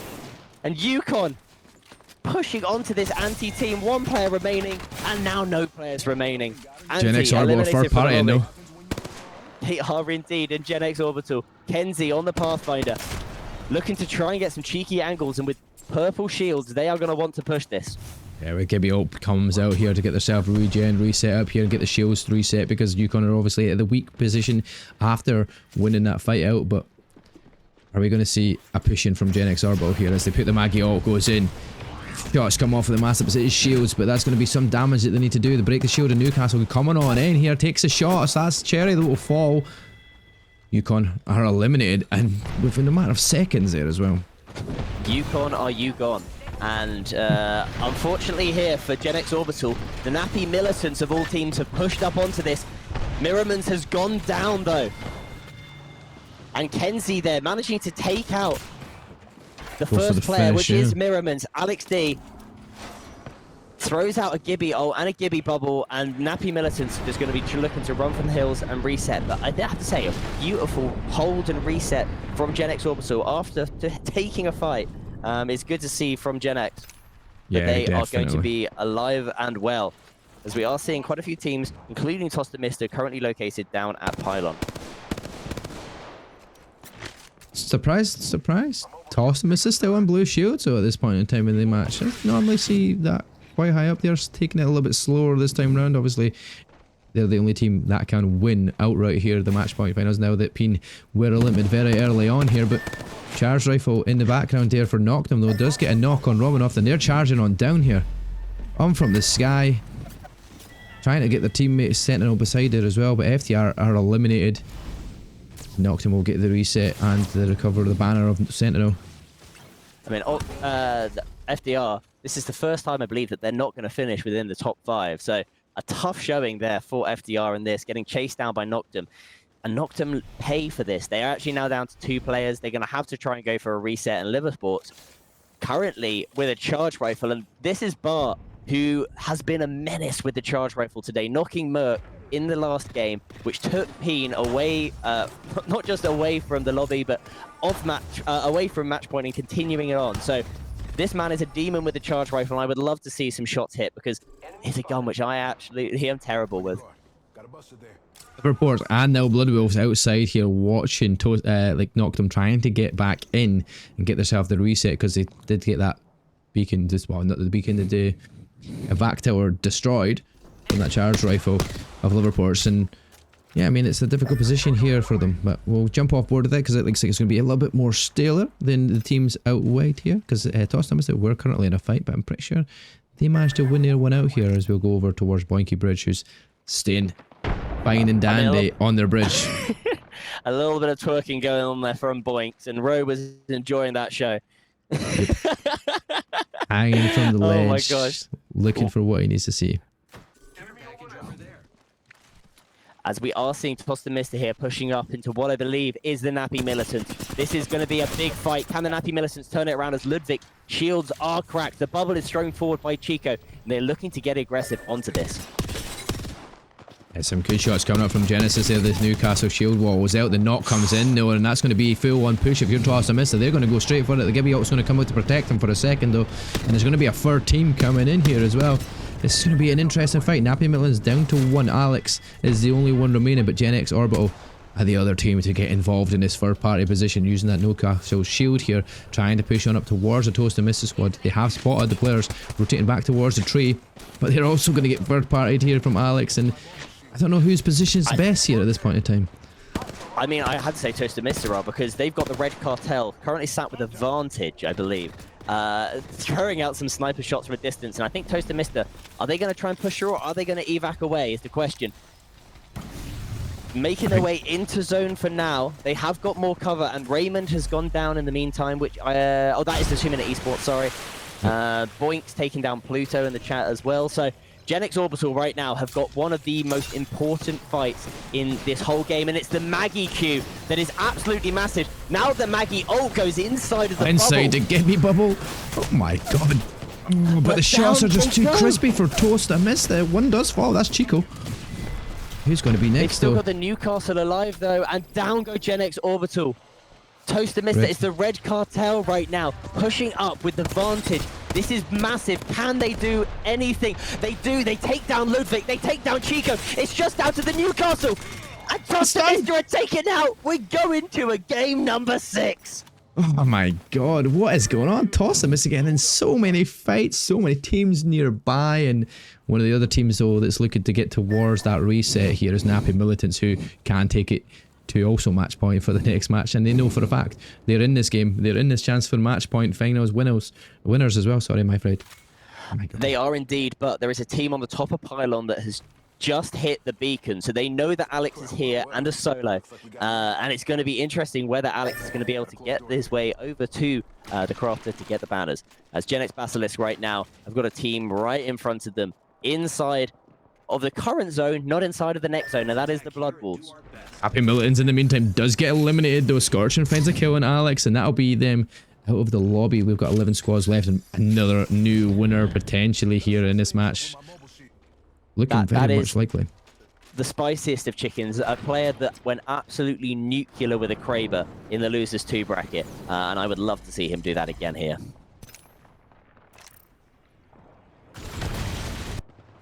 We've got 2 minute esports now. It's going with the Skynates. That's a good position to get the hit though. They get the knock, the shield. In the meantime, Zipline Destroyers does fall to the Omen and knocked him, and now Nero in a very difficult position here. Have to make the rotate down, will fall. That's going to be the Red Cartel getting the cross shots as they try to do that cross across the water here, and Red Cartel getting some good shots. Dangerous again is very dangerous at the moment in time, and Watson with the fire rubs needs to get rubbed to get back into this matchup here. I don't think those rubs are going to come, as we are seeing that... He's a magic sponge. More than a magic sponge, that's exactly what needs to be thrown in. As Maces right now takes out the last player of the 2 minute esports, and the Red Cartel, what could be considered a little bit of a content composition right now, are making it work. Yeah, they're currently being gate kicked as well once again after Alpacas here. Behind that Newcastle wall, getting some shots off, but will the Red Cartel survive the opportunity here, because they're in between a couple of teams here, and the zone's getting so much smaller now with 9 teams left. 26 players still alive though. What I think is very lucky for the Red Cartel right now is we are seeing a rise in Maggies across the lobby, but thankfully for them, there is no Maggie looking at them inside of that box. So for now, they are going to be okay, as we are going to be seeing the Dogs of Hell popping some shots at those teams around them. Currently sat in a really good spot on top of the bridge, as Bubbles do get down, but Paradox is eliminated there by Lightning Storm. With that charge rifle as well, is it? Oh. That's the L-Star, that one. L-Star, that one. Oh my god. So Yeah, I'm trying to figure out what these ones are, but Omen and Noctum have actually got the kill lead just now. Luxor with the 5 kills so far, in a good position here between 2 teams though. Using that Newcastle to defend one side, using the rock to their advantage here just to sneak around the corner, but they're going to be looking at Blood Wolves, Liverports all around them as well. Old Men have knocked him right there in a really good position here. The old chaps, as they were, they're sitting up on this height of the hill, and they are going to be getting oobs now. That's a An absolute drop. massive oob coming out. They're playing Luxor this well, finds and Nessie. Oh, Nessie being brave and was failing to do so in the nicest of ways possible. It is the Old Men that knocked him. They say the Old Men that knocked him. They're all younger than me, and it's a very, very disappointing that they call themselves that, because that means I must be aged. I know that feeling here. As we are seeing Old Men have knocked him. Currently sat with a fully kitted Mastiff, a fully kitted Nemesis. Absolutely revolting in the hands of Luxor. You would not want to go up against him, as the Red Cartel right now using that Horizon to get onto the height. And nice. Obviously, I think that's the first time I've seen that being used in a comp so far that we've casted, and it worked quite well for them until now, when Red Cartel are in the storm and they're going to take so much damage here. This could be the end of the Red Cartel. Watson must have got his fires rubbed a little bit. He's stayed alive this time round, but look at where he's had to position himself. A very difficult spot as Blood Wolves do get eliminated. In the meantime, Abertay Alpacas with the sky advantage looking down. Can they find that final member? some nice shots there. A nice 127 there from 2 shots on the charge rifle. It shows how devastating it can be, as they have got this lovely bit of height position, and a Rez is trying to go down in the little house at the bottom. Another AC6 there from he hits the Matt. shield, sadly. Oh, his teammate though does fall. And it's the Alpacas charge rifle of Noctum. knocked him. Are they going to push up on that? Are they just going to stay their position here? And I think the team which is going to be currently sat right next to the zone is going to be that team that I mentioned earlier, and that is going to be Bart and Co. Currently sat in the building on the left-hand side. The Dogs of Hell is a duo, but Bart and Liversport are going to be very close to this next zone, have only really got to move up onto those bins. And I think they are in a nice position right now, is whether they're able to get themselves up into that next spot. Yeah, exactly that. Let's see if they can get themselves into the rotation here. They have got knocked him over to the left-hand side, but Dogs of Hell on the other side, so between two places, they'll get themselves into that zone relatively easy though.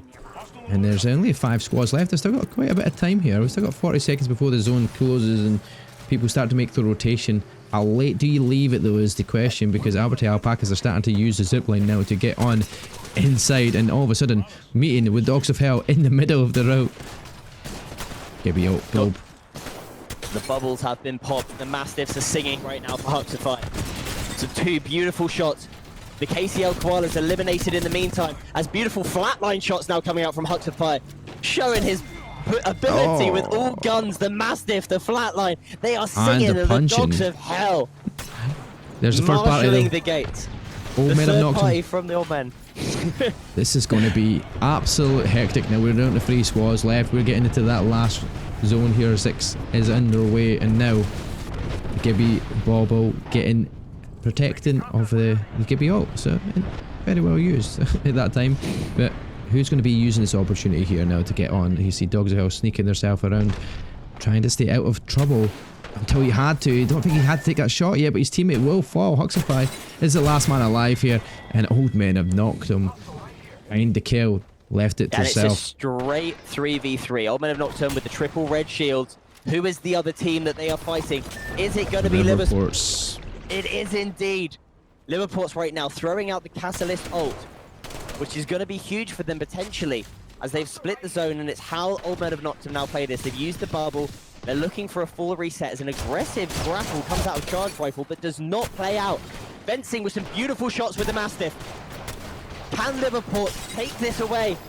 Newcastle Red covering out the hands right now. Oh my Of god, Noctum. it's crazy. We've got 1 player of Bart left alive. And Liverpool's off to such a good start. Unfortunately, it's the power of the Newcastle staying alive has managed to do a full reset now for the Old Men of Noctum. It's just down to 1 player. It's not if Old Men of Noctum here win. we go. It is when. It is Wayne, and here it is right now. Oh man, I've knocked him with a solid win there as well. I don't know what points they were on before this one, but that's a good amount of points because Luxor was the highest kills in the game. Have they got themselves towards that match point as well, or are they getting close by it at least? I think they're going to be close. I think that there is a chance they might well have made 60 points. If the banner at the top it is to be right. believed, is right, it They're does say bang that on. they are in exactly 60, which means that that win at the end was absolutely monumental, not just for them, but for this tournament. Yeah, that's crazy. It could put us on 3 teams on match point going into the next one. Let's have a look at that match summary though. 20 kill win for Noctum. Oh my. 32 points. I think I don't know. I can't actually remember how many they were on before this. But if they were on 28 or above, they have made it. They were on 28. An absolutely huge game there from Old Men of Noctum. Are going to push themselves into match point. We have got 3 teams on match point as we move back over to World's Edge and back over to Golds and Hodge. Hodge, I can see you dancing on the video. Please tell me your thoughts. Scanning the area. Yeah, that's considered dancing, but yeah, no, I'm excited. Things are starting to heat up here at the Summit Grand Finals, and we've got a third team. We've got a third team reaching match point as we head into game number 6. I think Ben's prediction is looking the most likely right now for when it comes to how many games they're going to be getting today. I'll just give Mark or Gold another chance. Anyone want to re-predict, or are you both just going to cry in defeat? I'm just gonna cry. To be honest. It's okay. My old men have knocked him. Are going to win it here now. That's it. End of. What, in game 6? They were just taking their time to get heated up in the game. Luxor found his right. shot. All of a sudden, next game is Right. theirs. Okay, so Ben, you've said game 7. Who do you think is going to win it in game 7? He's It's got going to be back CP, onto isn't he? Storm. Well, it's good. It's back on Storm Point Do you think someone currently. else is going to hit match point and then win it, or do you reckon one of these guys will? The question is, looking at the World's Edge games currently so far, Toaster Mister obviously did get a win on World's Edge.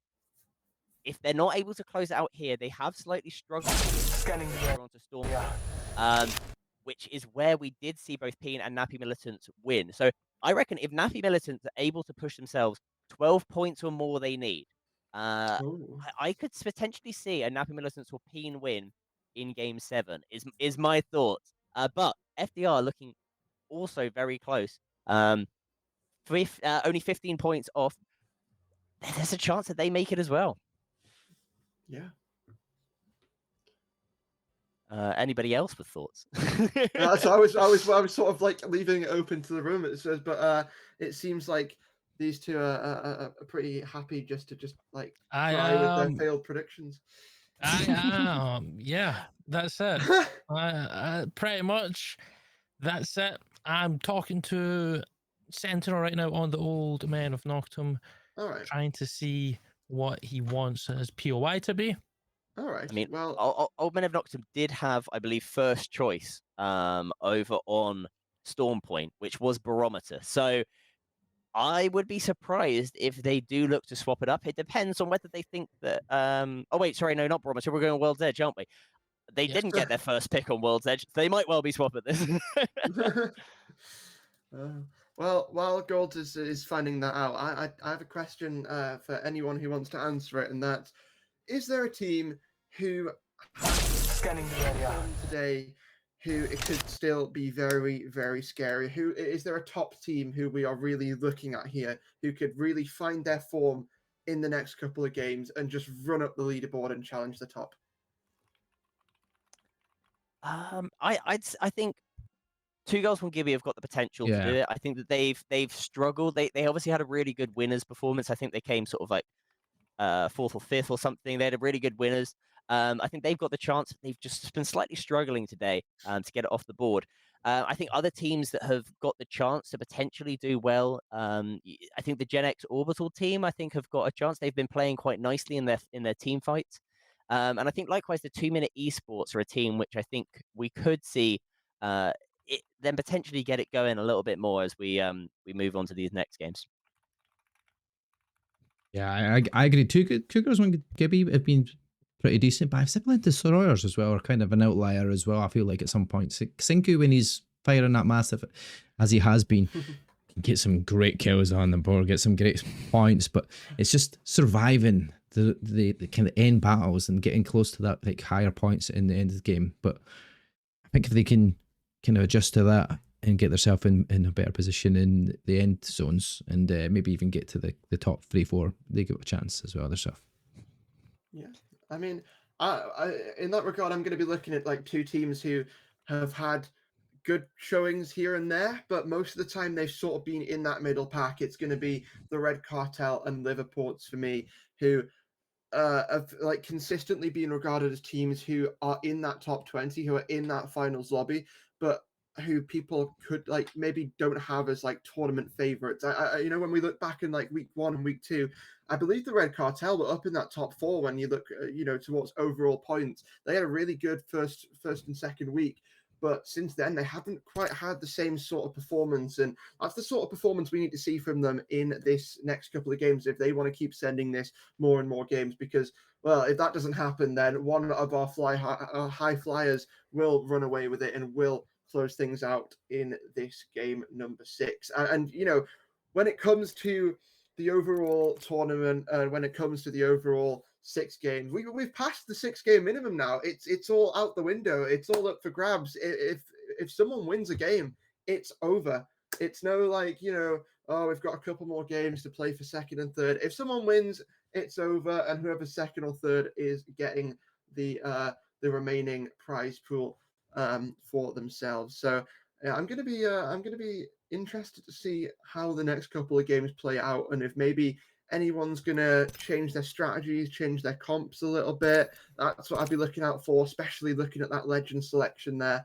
But it's gonna be interesting. Gords, do you have an update on the POIs? I do. Speaking of changing comps, I have some really bad news for one team that have been at everyone's gun end all day, and that is 2 girls, 1 Gibby again. Yep, that's Ben, right. Ben, are you taking this personally as a member of Convergent? Honestly, I'm feeling very bad for them. I saw it in the chat saying, I think Pico was going, "We're in last place. Why are you griefing us?" And it's, I think, a bit of tough luck, but it's also shows what this really unique rule set with Summit can actually provide to a finals lobby that really does mix up and potentially really reward those teams that are able to place well and are able to win games. So I'm interested to see how they're able to do, and where does that mean that 2 girls, 1 Gibby are going to be moving 2 golds? They're going to be over in staging. Yep, they're going over in staging. Okay. And the Old Men of Noctum are going to be over in Siphon. Now, in a way, they're lucky, the Peen are lucky that they're going to be landing Climatizer now, because it goes back the next instance of the map sort of thing. So they are lucky in that sense that they're now away from the Old Men of Noctum, and maybe Peen can play a kind of more safe game. Maybe not. What was that there, Mark? Well, Peen's got to find the end point, right? That's what they're looking for. That's what they're trying to do. Old Men of Noctum trying to ruin it, but they had to get the little bit of a exciting boost, and they did that in the end with the wins. They got the motivation, but Wolf Toaster you can never write off. You've got Nappy Milton's on the edge. Like, it's all going. Speaking of which, though, are we ready to go, Golds? Have we got all the POIs set, ready to go? We are ready.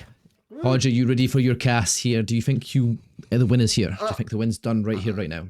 Oh, we'll see. I might have to dip out halfway through it, I'm going to be honest, but we'll see how it goes. We can all jump on board once you jump. Yeah, thank you. Yeah, just start waving frantically in your camera, and I'll jump on. Okay, I've got your camera up here. Thank you very much. But I think before we jump into the game, it's been a long event. It's been a good event. I think we need a little bit of we need a bit of a group picture, guys. I think we should all smile at the camera and take a screenshot. You ready? Wait a minute, 2 seconds. Ready? Right, 3, 2, 1. There we go. I couldn't keep a straight face doing that at all. Amazing. That's the content we need here. That is the content we need. That is absolutely the content, as we are going to be passing it back to Hodge and Gold. Will the Peen Scanning the area. Will Toaster Mister clean up the competition, or will we see the Old Men of Noctum show those young boys who is the boss? Everyone, game number 6. Golds, Hodge, take it away. Game number 6, Hodge. Hopefully the final game. Not gonna jinx it or anything. I am keeping an eye on the chat just as everyone's dropping in to make sure everyone's on the right POI, because we have had one issue today. But besides that, I think the technical issues have been pretty okay. There's not been too much going on. I mean, yeah. It can't be worse than week 1. What about week 3? Oh, don't forget. Well, yeah, that's a good point. We've got special memories from these weeks, haven't we? The fact we just know exactly what week it is. Can I say week 2? Sorry. Oh, what happened week 2? That was the E District. Probably should talk about the contest. The E District. I thought that was E District on week 3. The E District day was it was certainly a day. But anyway, we should probably talk about Apex Legends now, shouldn't we? That's true. As we are jumping into what may be the last game of the Apex Legends Summit, and I believe we do have. If we look at our zone, a zone shifting up towards the northern side of the zone, heading over towards Climatizer. And that is absolutely great news if your name is Peen. Unless, actually, they might not like that because they like to run around the map and like work their way in gradually, get all these kills. Now they've got a zone where they've got to play as the team who's like holding things down. They've got a play zone. They can't be as free with their rotations. So they're gonna have to adapt to their play style a little bit. But I think that's sort of what you need to do, Gold, if you want to walk away with the #1 spot. You've got to adapt. Yep, Tosta Mista. I think they came in with a lot of confidence, and I think that has all of a sudden kind of been stripped from them from that first game today with Nappy Militants taking them out pressing. Speaking of that, right now Nappy Militants are getting some shots on them, and they're going to be down below in trials. I wonder if they're actually going to take trials. And also in the top right feed, we can see the Red Cartel killing Sour Chicken from Sinesi. So it's not too good for Sinesi to begin with. Oh, Nappy Militants trying to bait them out with the evac, but Tosta Mista are too smart for that. They're not going to fall for dirty games that they're trying to play. Nappy Militants are now going to leave on the evac. They're going to full leave. Genexi Basilisk going to be on that top height of staging. No, not staging, of stacks. I was getting those mixed up. No, just trying to get some shots in to whichever team is trying to take the fight to them. Team over at Dome, I believe that's Dogs of Hell. Oh no, wait, the team Dogs of Hell who landed Dome playing into stacks to take the fight onto Basilisk. And also 2 girls, 1 Gibby, I think, are taking a fight onto someone over in Thermal Station. I'm not too sure who this is, so I can't lie. Well, I believe it's Yukon, and Yukon are a team who absolutely need a lot of these points, so 2 girls, 1 Gibby as well. I guess it's going to be interesting to see how this fight plays out, if it does at all, or maybe both teams are just going to opt to go their separate ways. But 2 girls, 1 Gibby looking like they want to really pioneer this aggression. They switch up their composition a little bit, going to be running that Ash, so if anyone does get a little bit low, they can try and lock down a player and isolate someone. The Ash tether is going to connect, but still a little bit far away to make anything of it. The Newcastle wall is going to come slamming down from Yukon as they try to stand their ground, but it's a little bit of back and forth right now between these 2 teams, and nothing's quite coming of it just yet. The nades are going to be tossed in from Yukon to try and gain them some space, but they're really going to have to start, getting somewhere with these resources, because they're dumping all these resources in and not really getting any reward for it just yet. Definitely. I don't think much is going to happen here. 2 girls, 1 Gibby are just going to keep trying to put pressure onto them. Bringing out the Gibby ult to Dogs of Hell, though, with the Sheila trapped in a house, still over in stacks. This has been a pretty long fight, so it has. It'd be awful if a third party came in, just like Anti, who are coming in to try to sweep up the Dogs of Hell, who haven't had the best game so far, as we're talking about so far. They're going to be getting maybe 1 knock. Zeno, no, getting traded though. Is Monkey going down and Zeno going down. This is looking really good for Dogs of Hell being eliminated though. 2-minute Esports coming in to clean up for Anti. 2-minute Esports on top. And also, who was that team who were there before? I can't remember. It doesn't matter, really, because the Red Cartel going down to Yukon. Yeah, going down to Yukon, getting the kills, exactly what you're talking about. Playing again the random Legend Royale meta of Revan and Ash, Lifeline. Do you want to know a fun fact about the Red Cartel right now? Coming into this game, and including this game actually. So far throughout the finals lobby today, the Red Cartel have played 15 different legends, and they're still doing all right, to be fair. That just means they're flexible, Yeah. You can put them in any position and they can perform to whatever they need to perform to. Yeah, 2 girls, 1 Gibby playing over in Thermal Station, going to be taking quite a lot of damage to the zone. They're going to try and get the res back onto them. Peen though, double down.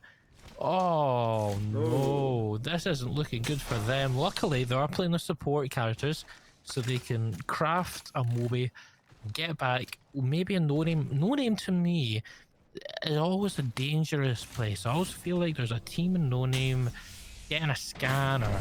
Oh no, wait, they're not no name. They're going to I always Geyser. feel like Geyser is a dangerous play. When you're coming out of that tunnel, I'm always like terrified coming out of that tunnel. I don't know why, because it's usually like dead. There's no one usually ever there. But it does feel like a bit of a spooky land to cross, doesn't it? And I see what you mean with No Name as well. The difference is with No Name, it's quite congested, and apparently there's just a player on the floor there ready for the taking. So Old Men have knocked him, gonna pick up the KP there. Just gifted to them on a silver platter. But I mean, they're gonna start their rotation in. They've found themselves in No Name among the remains of a couple of teams and a couple of battles, but while they start their rotation, Nappy Militant also moving in on the other side of the map over towards Survey Camp and making their way over, heading towards Climatizer on this hillside. So I think they're just pretty happy holding down this house for the time being. They can play gatekeepers. The problem with that house, I think, George, is you can get very overwhelmed very, very quickly as everyone starts to rotate in. You've got people running up the hill, you've got people coming from the side, you've got evac towers flying in, everybody wants the power position, and it's quite difficult to defend when you've got everyone putting on that pressure at once. Yeah, 150%. That can be one of the biggest detriments to your game right there. And Caledonia Esports going down up the top though. Raymond also getting a knock. Oh, poor Caledonia Esports trying to get away. Nero is gonna try his hardest to get away. Whilst a familiar face we've seen in this final so far. Old Men have knocked him over in Geyser, which was that was Peen. Wait, they're not going to take the fight onto Peen, and I believe Peen got the reset too. That's huge for them. That's great for... Yeah, Peen getting the reset, and no one's taking the fight. Wait, no! Wait. They took the fight to 2 Minute Esports, and then they came in after the reset. That is huge. You know what? Real recognizes real. Match point recognizes match point right there. They both want to keep each other alive for the content.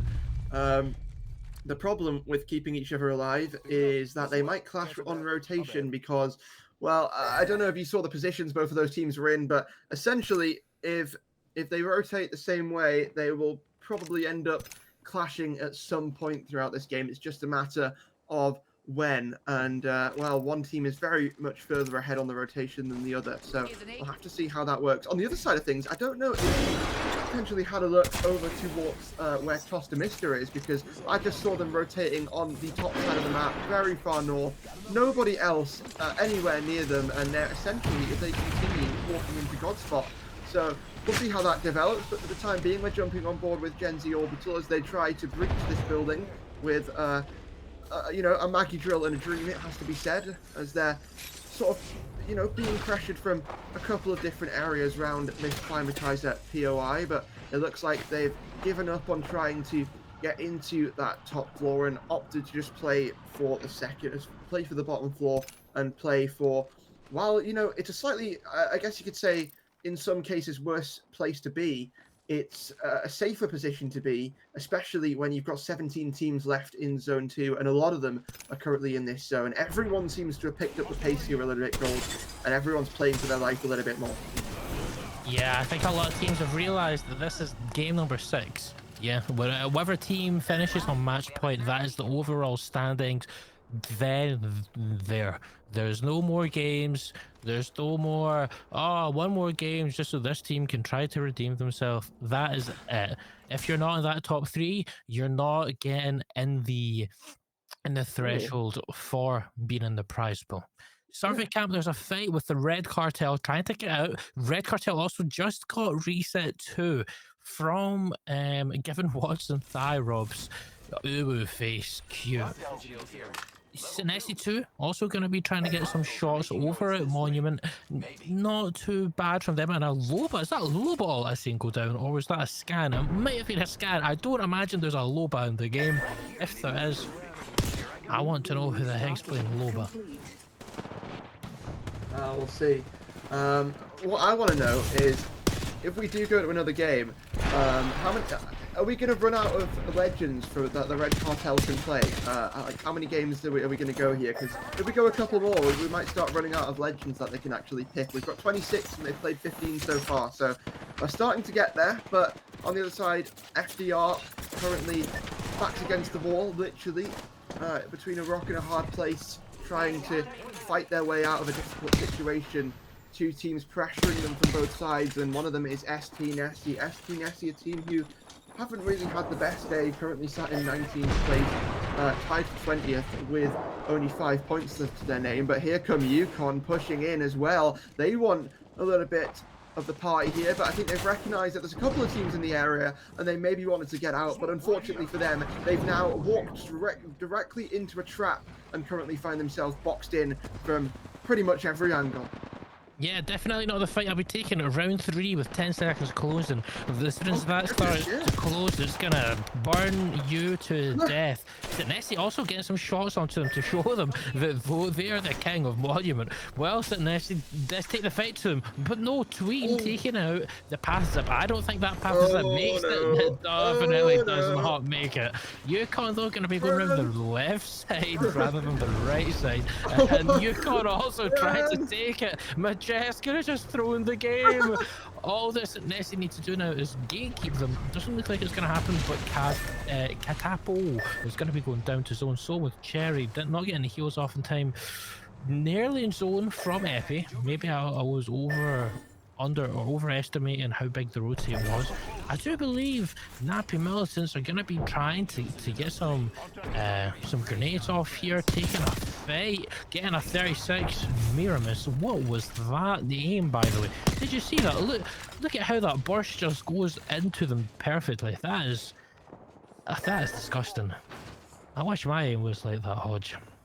I probably wouldn't be hard stuck silver too, so pain. Two girls, one Gibby, currently finding themselves on the northeast of our zone and looking to try and fight their way out of a difficult situation as they need to try and rotate their way in. But they're going to be taking a fight. Surprise, surprise. How many times have we said that today? I think I could count it quite a lot. Probably enough times to get myself on match point. But yeah, we are going to 77 points a lot. That's yeah, not much. A lot, yeah. Yukon, they're going to go down. Zipline Destroyer still holding strong in this building as we get the zone close pop on our screen. And that is possibly one of the most difficult end games that you could possibly get to play with here. And guess who is in a good spot? It's the Old Men of Nocturne. They're hunkered down in one of those main buildings, and they're going to have a little bit of rotations to do, but pretty much so is everyone. Everyone's going to be fighting tooth and nail for spots here, and FDR is going to be one of those spots, one of the more consistent teams in the lobby today. And they've got 10 seconds before they've got to move in, but they think they've caught a team off guard here, and they look like they have the zipline going to go down to try and escape, but everyone's shooting them. The charge rifle picks up 2, picks up 3 from Romanov as he collaterals everyone on that zipline, and all the boxes fall down into the lava. Yeah, FDR taking a good fight there to shoot them, but the Liverports also look to be Ziff coming from that bridge kind of area.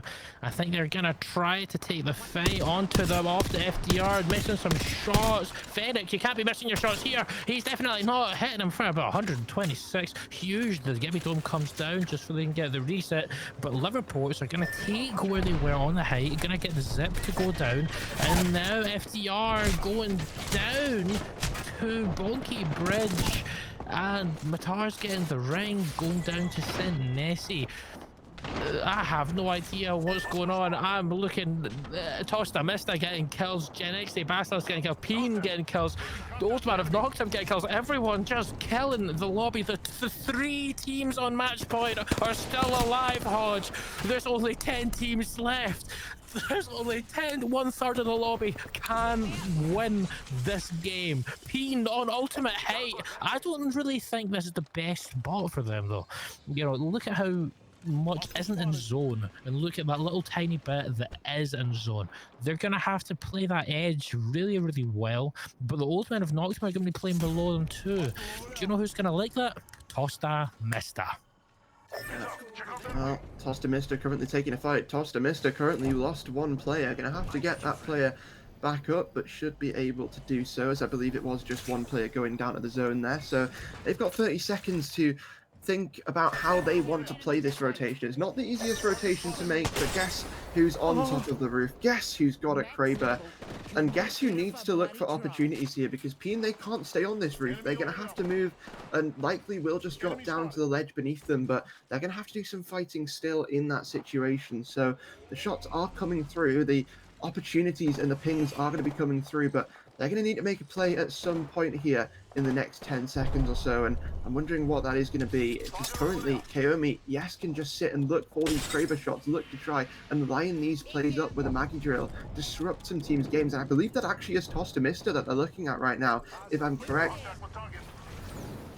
And it actually is. Tostamista, zipline over, get the bubble down. This is a good spot, but they have to be able to stabilize. They have to be able to stay alive, stay healthy, and they manage to get that Newcastle wall down and survive for the time being. Meanwhile, the Red Cartel hiding between a rock and a hard place. Tostamista, they get to just sit at this place. They now essentially have a spot where nobody can challenge them, and they can just sit and shoot the rest of the lobby. Definitely tuned down at the top of all of the lobby. However, one thing that's gonna not go in their favor is Gibraltar ults. Look to see the old men of Noctum shooting, just trying to get the Newcastle wall destroyed so they don't have that cover to rely on to kind of push them out. Oh, and this could be Charge Rifle taking the... Who is this taking the fight? Is this Peen? I have... No, it's definitely not. It's Peen! Peen taking a fight onto the old men of Noctum. Whoever wins this is throwing the other team's game. Oh, bit of Noctum getting the reset, and Peen not being able to hold up button. Nilla's getting a kill. Same. Oh, Merc needing to get the kills. Oh, it's a 1v1. And he gets, oh wait, he gets the melee out. Oh, he's gonna get the res, the bubble res. Bubble res comes out. Charge Rifle's a 1. Look at his health. Oh my word! I think this is possibly the best and most accurate way to describe this situation. Everyone's still alive who can win. Charge Rifle still an opportunity to make a miracle run here for the Old Men of Noctum, but he's found another rat down below, and that's FDR eliminated. Old Men of Noctum still with an opportunity, a very, very slim margin, a slim chance, but still a chance nonetheless. Tostamista holding and hiding behind that Newcastle wall, but guess who I'm looking at here? It is actually going to be Charge Rifle, who finds himself in that lava pit down below and has an opportunity to fly up with that Pathfinder grapple at the last second and really cause some disruption here. This game is all going to come down to those final few seconds. Yeah, Gibby all coming down on top of them. They're going to get the bubble down. Tostamista now just going to play in the bubble. I don't know who that was. I think it might have been Peen who altered them. I don't know if I fully agree with that. Peen taking a fight to zipline destroyers, and actually it looks like they're not even going to come out on top. This could be bad for them. This could be really, really bad. Charge looks to see the fight. Peen, how are they alive? Tostamista, Peen, two teams alive, and well, both of them fighting for this win. It seems like it all could come down to a 3v3 golds. Gen X, but the right Orbital. now, they've got to deal with Gen Z Orbital, who still lurk below. This could be Peen for the taking. The defensive bombardment rolls in on top of Tostamista. This zone gonna close. Two go down to the ring here as Peen. One of them goes down to the ring, sorry, Peen down to 2, bubble expended, Newcastle shield not up. They're going to have to make a play, try and use some of this terrain, but Tostamista have all the utility still to play with. Gold, I believe this is your tournament, so take it away. They've got the Moby. They've got the Moby. They need to play the Moby here. Please play the Moby, Nila. Nila has to play the Moby. Gen X, the Orbital, is they going to take the fight? Wait, Tostamista going down. Tostamista dead. Gen X, the Orbital win. There's another game. There's another game. Well, what's just happened? Because, wow. Oh my god! But play. Oh my god. Place. I thought that was over. I thought Gen X were going to fall first, but no.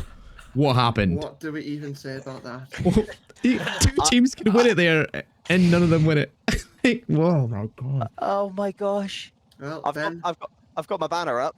Ben, you might not get the Vicky Kitty curse after all. Oh my. I just can't believe what I can't believe what we've just witnessed. I felt like when Merck went down, that was Peen's opportunity gone. But I still thought Tosta Mister was going to have it. I don't know where Genix came from, but they came in at the right time and he got the win. Let's look at the match summary. Oh my god. Like, were they just ratting there the whole time until the final moment? I mean, my word. I thought it was a solo rat. No. I mean, it ended up being a battle of the bulls, but it was actually Orbital who actually had the bigger ones coming away with the win there. Oh my gosh. If you could go back to the screen here, I've got my LGS banner that I wrote up when I went to Champs. Scanning the area. For right now. One more game, everyone. There's definitely one more game at least. And given the fact that it was 2 out of 3 players, our team, sorry, they can win that. What do you mean? At least. Okay. At least one more. Unbelievable. I honestly can't believe there's 2 out of 3 teams in the final set for that. Can win it and didn't win it. Who's on match point now is the real question we've got to look at. Oh, Who has reached a match point? Because someone definitely I don't even want to has. look. Let's be honest. Scanning the area. Let's have a I look. do have to say, Gen X Orbital, by the way, there are 10 kills. Nobody else makes it. Gen X Orbital, we mentioned that they've been playing well, they've been doing well in fights, but it was a team that I mentioned before. I wanted them to step up. I wanted them to do more. They did exactly that. They kept us going, but they are still not there yet. They're only on 48 points. FDR, 52. Nappy Militants went down pretty early on there, only on 50. This is going to be tight as Peen and Tosta Mister, by the way, 104, 104. Wow. I mean, is that just 10 kills difference is all it changes it as well. Yeah. And nobody could find that final win. If this entire tournament has been, then I don't know what does. We saw Peen's dominance early on. Like, you know, in the early stages of the groups, Peen, I believe, were right at the top. Then they had a couple of bad weeks, and Tosta Mister really took over on their two performances for us. That they showed up and still got like 4th place in the groups overall.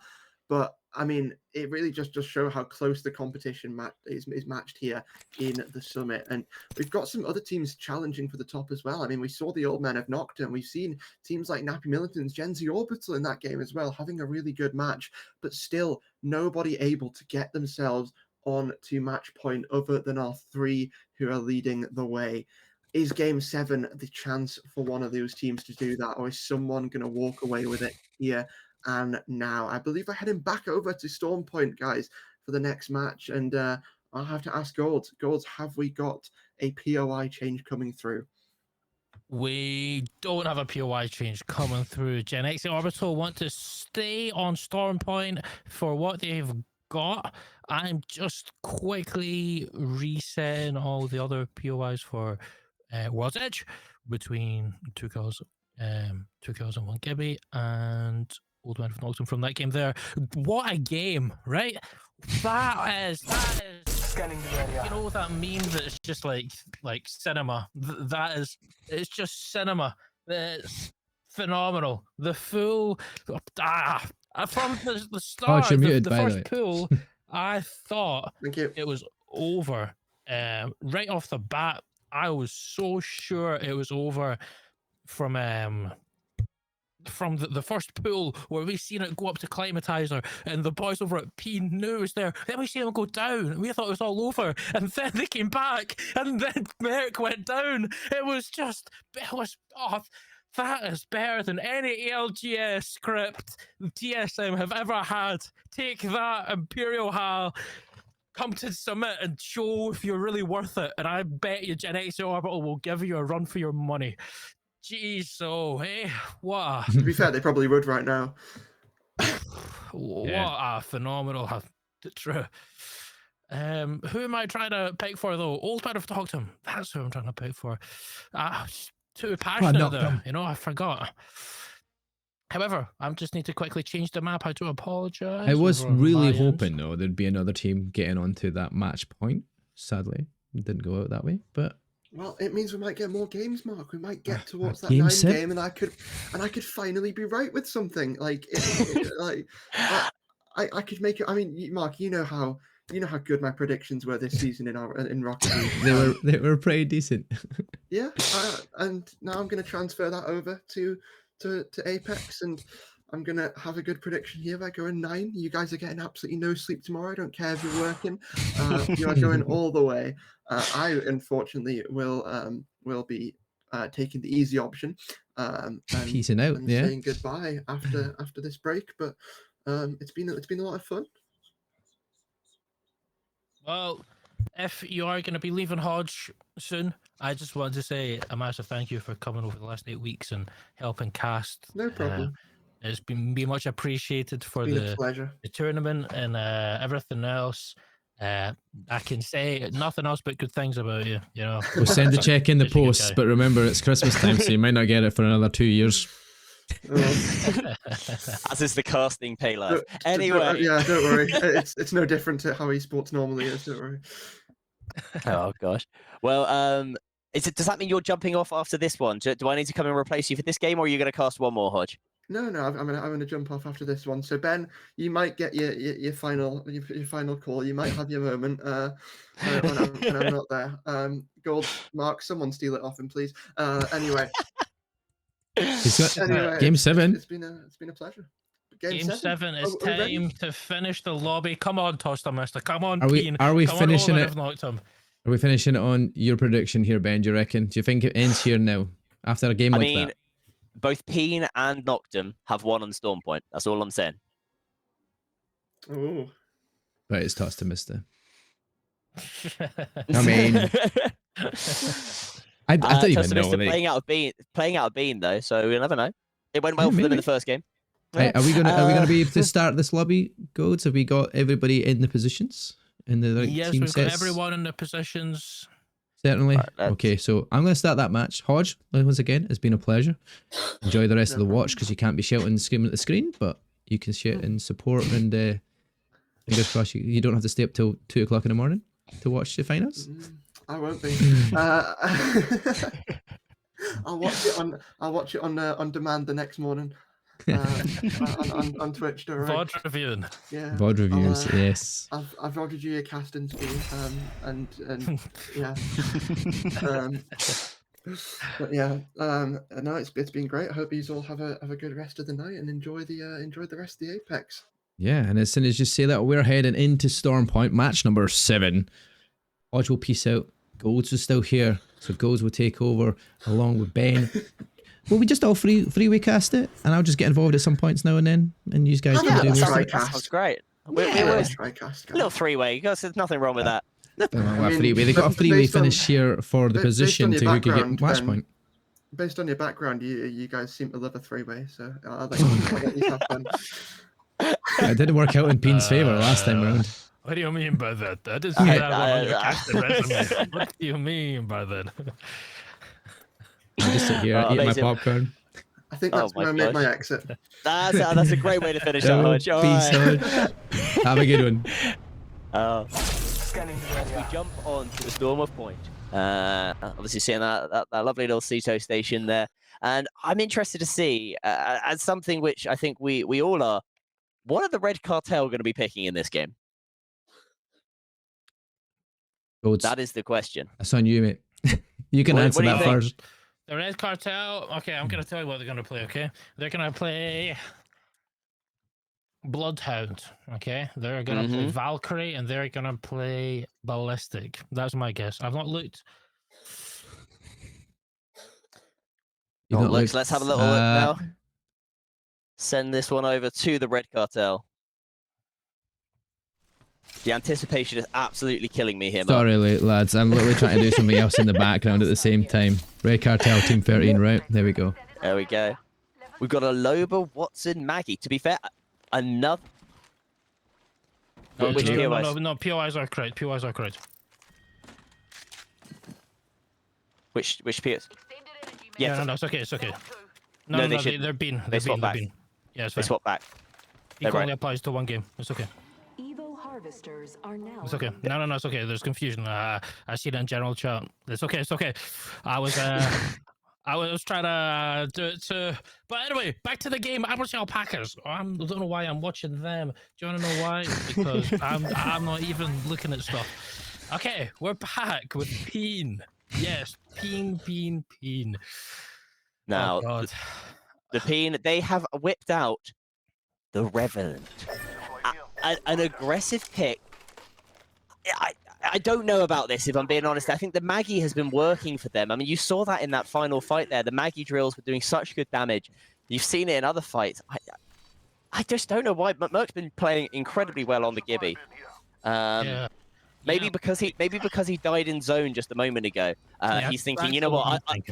I want a character who can maybe get himself back into zone with his tactical. But that's the only thing that I can think of, is we are going to be seeing now this zone and where it's going to be pulling. It's initial zone, obviously central left, but it's going to be pulling down there to the bottom left of that zone over towards the area where the one and only Toaster missed the land, and that is Bean. Yeah, Toaster missed that over and Bean. They've made their way up to Ceto already, though. And it looks like to see it's pulling down. Looks to see as if it's pulling down. Over in, where? Seal Station? Yes, Seal Station. Toaster missed that.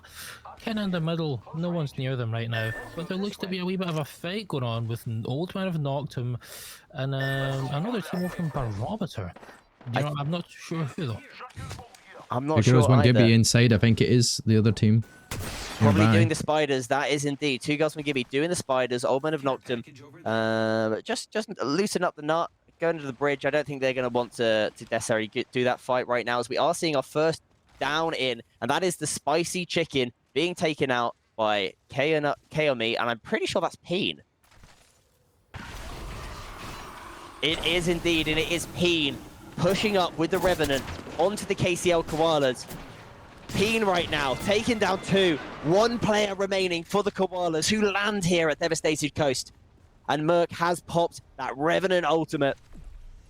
I'm pretty sure they're going to be absolutely devastated about that, joining at this point in time. Because they're coming up against Peen very early on, and that could be the end of the team. But they've still got one player ran out, and KCL Koalas Pluto managing to get out of the way. Maybe he can get away for his life, get that respawn, and get his team back into this, because Peen aren't chasing that kill for sure. Interesting. I mean, I'm very happy for Peen's sake. The last time that they tried to do this, they followed them all the way around the edge and died. So it's good for Peen that they're going to be able to continue on with this fight, well, continue on with this game without just trying to push it too aggressively and die for it. As the Blood Wolves now throwing down a Gibby ult. Yep, a defensive Gibby ult to whoever's trying to fight them over in Jurassic. Looks to be maybe a Toaster Mister over from Ceto Station trying to take the fights onto them. But they're gonna, yes, Toaster Mister trying to take the fight onto them, but they're getting some damage onto them, to be fair. You know, Bloodhounds or Blood Wolves haven't had the best kind of game overall today, and they do have an armor disadvantage right now. They're getting away. They're using the Newcastle ult to get away, bunker down, go somewhere else. But Toaster Mister seem to be hungry to finish the match, Ben. Do you want to tell But they everyone? started, they will find Blood Wolves, and that'll be them out of the lobby. You can follow quite quickly afterwards elsewhere as well. But 2 teams down in 2 seconds there. But now Chico being pinged at will be knocked. That's going to be Sinku. Like I said that earlier, Sinku is one of these players that when he's shooting, he is shooting, and he's got a great shot opportunity there with the R301, and he's going to have to get away and get that regen as well, because he's pretty weak as well. The issue here for Zipline Destroyers pushing up behind them is the armor disadvantage. Toaster Mister, we already saw that there with the Blood Wolves, who are coming in with 3 greys, trying to push up against blue, purple. It's not going to work, particularly against Toaster Mister, who obviously plays so aggressively as a team. But we do have the 2 girls, 1 Gibby, who've got a lovely little crack there with the charged up Sentinel from Piku. Can we get a few more shots in? Charged up Senti. Let's see it rain. Just because you said blue, purple, I want to do the classic blue. Sorry, man, I had to take it from you. I realised I hadn't said it before, so that's me said it now. You're going to pull a Phoenix kill off. Yep. I'm playing a wee bit more aggro this game. as we are seeing the Dogs of Hell at the moment in the chat just being absolutely obliterated by Peen. My gosh, that Mastiff currently a little pocket rocket for Merc and co on Peen. And it's an absolute dominant performance currently coming out from an aggressive Peen. Iomi felt like he was live on the TV there. He was showing his swag after that kill there. He gets it. He's now kill leader. But he's now in another fight. And Boykie Bridge are in a tough spot here. They've got 2 players mega weak here. Boinks in row. Gonna have to try and get out with their lives here. This Peen will chase on down for them kills. This Peen looks like a dangerous Peen. They're just gonna run down the lobby, I think. Now they're okay. 7 matches is enough. You know, there we are with the Red Cartel going down to the 3rd party, getting kills. Look, they're playing a Loba. They heard me the last game say about Loba. Loba, Watson, Maggie coming out. Peen though going down to Newcastle, going down, but the Revolt. How are they've had enough. I think they've had enough. There's 14 teams left. Round 2. Look at all the teams though in zone. Look at who is in zone. Old Men of Nocturne are in zone. Old Men of Nocturne are in zone, but the Peen went massive on the edge once again. Bingo. And 2 goals from Gibby are also down as well. A really crazy ending, I think, once again. You've got 13 squads left already. It's been an absolute domination in the kill feeds early on in this match, and people want to just get out of the games, or are they just hungry to finish this off as quickly as they possibly can here? They don't want to be up till late doors like we won't be, but you just never know at this point in time. Match points can go on forever. I hope not, though. You're telling me I want my dinner, Mark. Dinner? This is supper. I'm eating strepsils right now. Strepsils. Cherry flavored, if anyone wants to know. Cherry flavored. I was eating him earlier. Gotta love a little cherry pretzels. We are seeing the Nappy militants currently residing within checkpoint. Nobody quite near them, I do believe, at the moment. But there is a bit of a fight right now going in between Sint Nessie and Sint Nessie have lost one. It's FDR, a team that had so consistent today. They're going to want to... Oh, they have! I was about to say they're going to want to push this aggressively. They have pushed it aggressively. They've got the kills that they're looking for. And FDR continuing on what has been a really, really solid day for them. Yeah, blinking it's over for Sint Nessie. Unlucky for them. 2-minute esports though. Pretty... Look at that. Red, purple... Purple. Red and double That's purple. Pretty solid, considering they've done 0 damage all game. I think having that cherry lozenge is just stopping your speech. Don't worry. I don't even need Don't that for worry. mine to be like that, to be fair. I'm giving you grief and I'm really bad at it. Caused this. KCL call is now on the hunt. Send that Maggie out. Team's right behind it as Tosta Mista though in the background. Are they going to fight this? Are they going to try and go for this? Because Tosta Mista are going to get that Maggie bolt hitting them in the corner. The Gibby ult comes out as well and they have to dip into the water here. But they're getting pinged from behind as well. So KCL koalas are going to chase at the Valk. Is he going to spot that there through the bridge? I do have to note, this is the KCL Koala team who went down to just Pluto on the Valkyrie against Peen over at Devastated Coast. And it looks like it potentially could be another devastated finish if they're not able to quickly reset, which is what they're able to do with that Gibby bubble. The bubble thrown out, and now the aggressive push comes in. The massive play, a great little wrap there by the Maggie. The Mastiffs now up against Toaster Mister. Down goes the thing, it's a 1v1. The Maggie drill. And they've done it! Absolutely insane there from the KCL Koalas, almost taken out by Peen, one of your other match point teams. They managed to get the reset, they push up, and the Toaster Mister is burnt. It crumbles.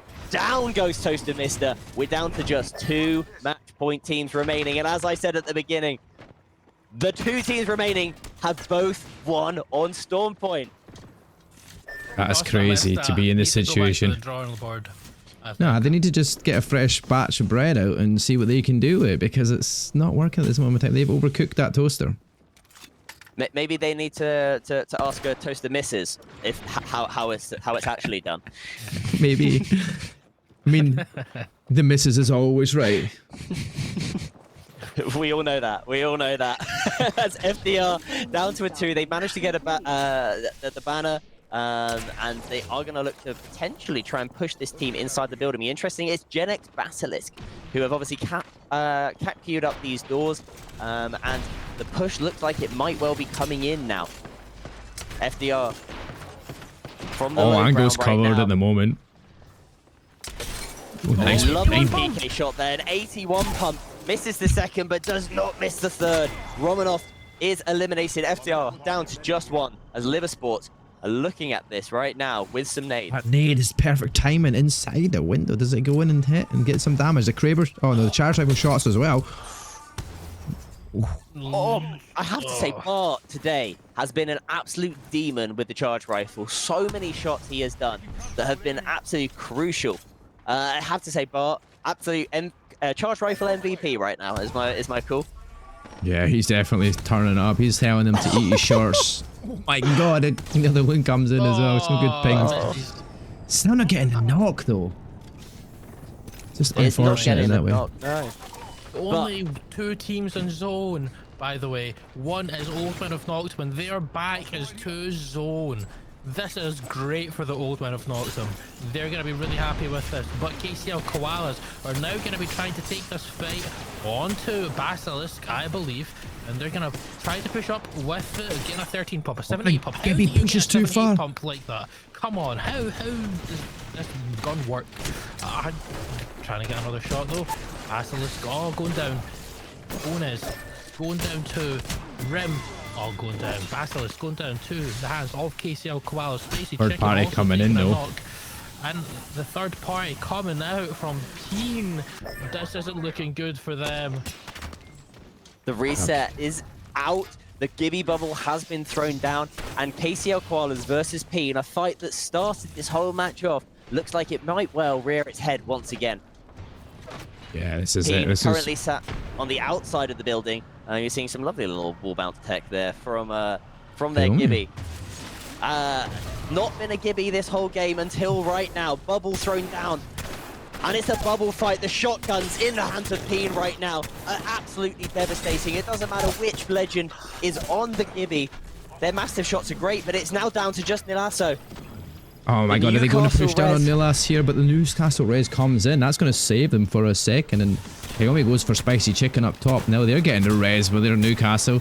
He's staying alive. He's going to get the res. And KCL Columbus are already out. Peen full reset once again. Red Shields ready to go on to win this potentially. Top 9 now. 2 teams left still. Match point.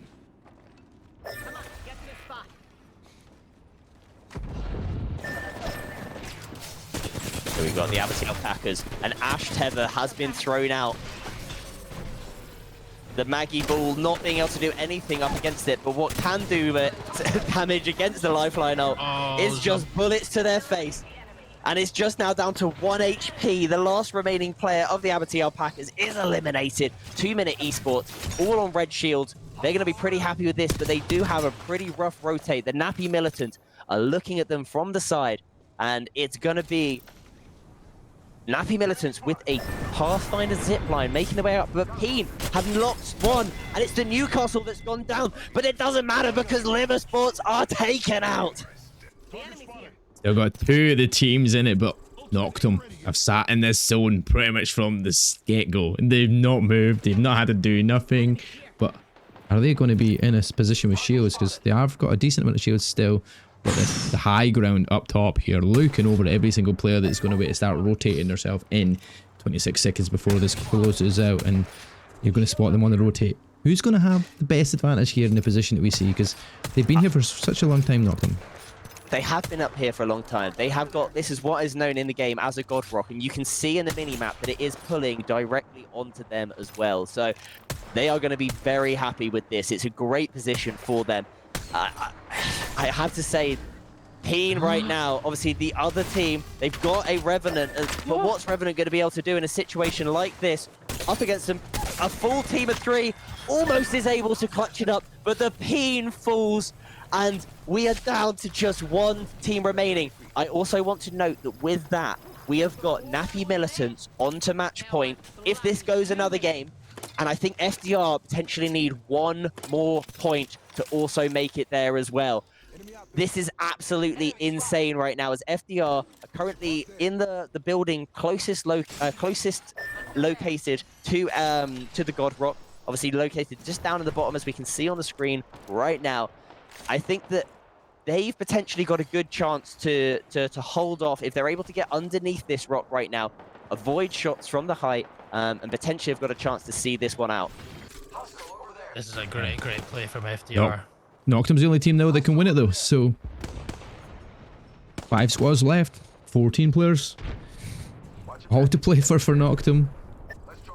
I'm on the edge of my seat right now. Yeah, I had my hands on my head when Peen went down, and I was like, oh my god, there's other teams that could be getting match point if Noctum do fall as well, and we're going to see a map 8 if that goes into the case, and we got 5 teams that could potentially be on match point after this one. Interesting, FDR have actually left the position to make their way up a little bit, to see off the zipline destroyers, and I believe also 2 Minute Esports as well. 2 Minute Esports are getting shot from both the height and from FDR on the side, and this is going to mean that FDR have made their way onto match point with that last kill. So we have got 2 more teams on match point. That is if the Nocturne boys are not able to see it out. I know for a fact that Mark would absolutely love to see that happen. And for my prediction, I'd also love to see it happen, but with 2 more teams on match point, I want to see what happens next. Old Men of Nocturne, nonetheless, are going to be sitting on this height with the power position for this zone, for this game. It's looking difficult for other teams right now. Yeah, it definitely looks like Noctum's game to lose in this position here. FDR want to try and stop it. There's a few other teams out there. You've got Nappy Militants, another strong, devastating squad that could change things around here, but they're in a very sticky situation here, like stuck between the back of the zone, and then you've got that little bit of a shield just from the box, but he managed to get behind a rock and stay alive for a second. The ping is coming out, and we're behind that wall, the cat wall here. 2 Minute Esports down to 1 player left. It's Flojo. Can he do something about it here as they got pushed on here? 1 kill does go their way, but 2 Minute Esports will be eliminated from FDR, and now FDR will get third partied, I'm sure, here. I mean, I don't think they will, because we've got Old Men of Nocturne on the height, the Nappy Militants basically in the best spot in the zone, and I think that actually Nappy Militants have got the chance to see this out. The issue for Old Men of Nocturne is I believe that they have got a blue shield. So we've got Nappy Militants with red, purple, FDR with, I'm pretty sure, the same, but Old Men of Nocturne have only got purple, blue, and it's now basically based on how the Nappy Militants are able to play, because they need to just wait until Old Men of Nocturne have to come off the height, have to push them. This is going to be an exciting one. Push the Nappy Militants. Perhaps it quickly, but the shots coming off are class from Luxor. An interesting play. You have to say, this is a very similar zone that we saw recently in the BLGS, where the tripods won from height after using the Gibby ultimate really late. And I think that basically this game will end if FDR and Nappy Militants fight. Realistically, we need FDR and Nappy Militants not fight each other and force Old Men of Nocturne to make that decision. Otherwise, it's all going to go a little bit messed up if we're wanting another game. Yeah, very much so. I agree in this position. It looks like it's going to be a very tough ask for them not to fight here as Nappy Militants get some great shots off, but we'll manage to keep each other alive and keep themselves to a full 3-man squad. But as the zone is starting to pull and pull and pull, it's going to mean Nocturne are going to have to wait till the very last second here to try and jump off and finish this off and hope that everybody below them are weak. I think the fight is going to happen beneath. This is just going to open up so many opportunities for the team above. Here comes the mobile shield going down. Cat cues are being thrown out by FDR, and I think this fight will potentially happen now. Nappy Militants are being very reserved about it. And Old Men of Nocturne right now have basically just got a free win if this fight does go ahead. Nappy Militants, nobody currently going down. The bubbles and the abilities are currently being beautifully recycled by both teams. The zone is closing in on them. The Nappy Militants, a massive shield pop, and our first player might well be going down here if Mirrormans can't get this bat off. The bat does go off, and the fight happens. FDR absolutely wiped out, but a free win now. Old Men of Nocturne have just sat on height and not even had to fight. Oh my gosh, what is that end zone? But it is not if you're a Nocturne fan. Congratulations to your winners. in game number 7, Mark No of G is bias. happy. No bias at all. Ben is happy. He predicted game 7, and Golds is happy because it was a great tournament organized by himself. What an evening of Apex. And I had to say, what an absolutely terrible end zone to finish the night on. I mean, you say terrible, Noctum say amazing. You're telling me. But It's not sadly, over. there's a winner and there's a loser. And the winners for the tournament are Old Men of Noctum. You know, they played the full tournament really well. Don't get me wrong, other teams did too. However, Old Men of Noctum, Scanning the area. they were the 3rd place team overall. So 0 they're gonna kills. win on match No. point. 0 kill win. Nappy Militants. What the hell? Oh my 0 gosh. But kill win. Sat in the zone the whole time. Sat in the perfect spot and just waited to win the game. Like that is unbelievable. that is an absolutely insane ending. But what that also Scanning the area. because the KCL Koalas took down Toaster Mister, it's actually going to mean that Heen are going to take 2nd place and Toaster Mister get 3rd. I was just looking at the standings. Scanning the area. There's absolutely no way. Peen on top, but obviously they don't You need win to because reset the it, match yeah. point team will win with 81 points overall. It is Old Men of Noctum. Then Peen coming out with 122. Those 15 kills that they got won them 2nd. That is unreal. Tosta Mister 2 coming out on 3rd with 111 points. What a phenomenal set of 7 games we've had. I mean, that 32 game win that Peen had, that would have only put them on. Take away that's 70. They put them down to 70 kills, or 60 kills even. It's that was an insane game for Peen. But Old Men of Noctum with a 0-point win to clutch out a match point finals is actually insane. Unfortunate for Nappy Militant and for FDR, both who would have been on match point, as we mentioned on stream. But overall, an absolutely incredible tournament, an incredible performance from everybody who participated. Not only the teams here this evening, I also want to shout out all of those incredible teams who also participated through groups and unfortunately didn't quite make it to the finals. It was an absolute joy over the past, is it 7 or 8 weeks that we've casted here this? This is the 8th week. So now it's 8 my weeks. Gosh. An 8-week tournament, an absolute mammoth, but a really enjoyable one. And I'm so glad that I've been able to cast alongside both of you beautiful people, and obviously Hodge, who's not able to be here. We reached the peak of this summit. But I think main congratulations. It's got to be to this man above me right here. Thank you, I you, what you're Ben. saying now. Look at this. I just want to say a thank you to obviously, you know, all the people in the production behind the scenes, you know, telling us where to look and everything. Also, thank you to Mark for kind of running it all from his PC. It means a lot. But again, just a huge thanks to not only obviously Mark, Ben, Hodge for coming out and casting every week for 8 weeks. It's a lot to ask. You know, they have a family, they have a life. So thank you so much. And thank you to all the teams that played. Thank you to what the hell? Thank you to all the teams that played and you know, made this exactly what it could be. Obviously, this is just the start of everything with Summit. Hopefully, it's going to be richer. It's going to get more and more and more as time goes on. And yeah, thank you all to everyone behind the scenes and everything. I've said 100 times, but just thank you. It really means a lot to me. This is my passion. As you can probably hear me screaming when people get killed.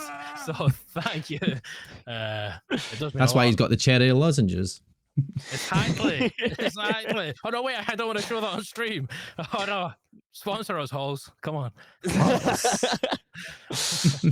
We need it for casters for sure. They need to keep that voice in pristine condition. If you don't do it, you apply it with lots of water. That's as best you got. Very true. But guys, it's been a pleasure to be alongside you all 4 of us. I've been a fantastic job in casting. Everybody in the background, Milo, Risky, Dan Jovi actually picked up their first time doing this observations thing for us and calling out in the stream for the production for me to find the right camera at the right time. It's been fantastic, so I really appreciate it. Hopefully there's better and bigger things to come as we expect. It's our 2nd match point finals, but our first full series of 8 weeks, which we expect. We might be cutting it down, goals, aren't we? But we'll wait and see. Yeah. That video, 8 weeks. everything will come out in a few weeks. I asked for feedback like we did with the last one. So all that stuff that I asked for feedback is all coming. Don't worry. You just can say, Golds, this is the worst tournament I've ever played in. You need to do this. Don't worry. Or you can say, hey, it was actually not too bad, but I'd recommend you to do that. So that's all coming out in the next maybe two weeks. I want to give everyone some festive time with their family. Obviously, it's the Christmas period. Yeah, before we do that, or just quickly on one last note, I want to say, as I just mentioned, I hope everyone does have a happy holidays. If you do celebrate Christmas, if you don't, have a happy new year, and yeah, I hope everything goes well. Yeah, exactly that. Well said, Golds, well said. And on that note, ladies and gentlemen, enjoy the holidays, and we'll catch you very soon in the new year. Double peace. Scanning the area. One down. Anarchy finds one. Gonna find two. Where outlaws are still. Oh, Yukon, Plymouth at Eva, getting the knock on the Newcastle. That's the key part here. Getting the knock on the Newcastle. Looks like though, as you say, 404 are now trying to get the shots off. The balls are all coming in. Oh man, this is. Oh, here it is. Here it is. The orbital bombardment is raining down death from above. Oh.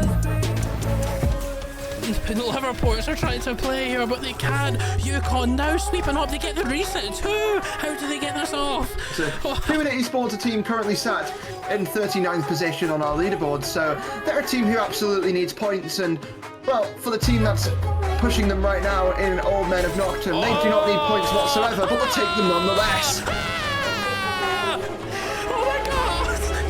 We've got every opportunity here now to jump down. They go. That's the damage they need. This could be the early push. The Robo's out though, so they're going to jump on in on that. Gibby's down. 2 are down. This is going to be the opportunity now. Final man alive, and there we go. The red Oh, it's a cartel respawn beacon. seals the deal It's just with like the- shooting fish in a barrel here. And Toast and Mister, they're the They're in the hunters. water. Oh, there we go. One shot's off. Chico finds one. He's going to find a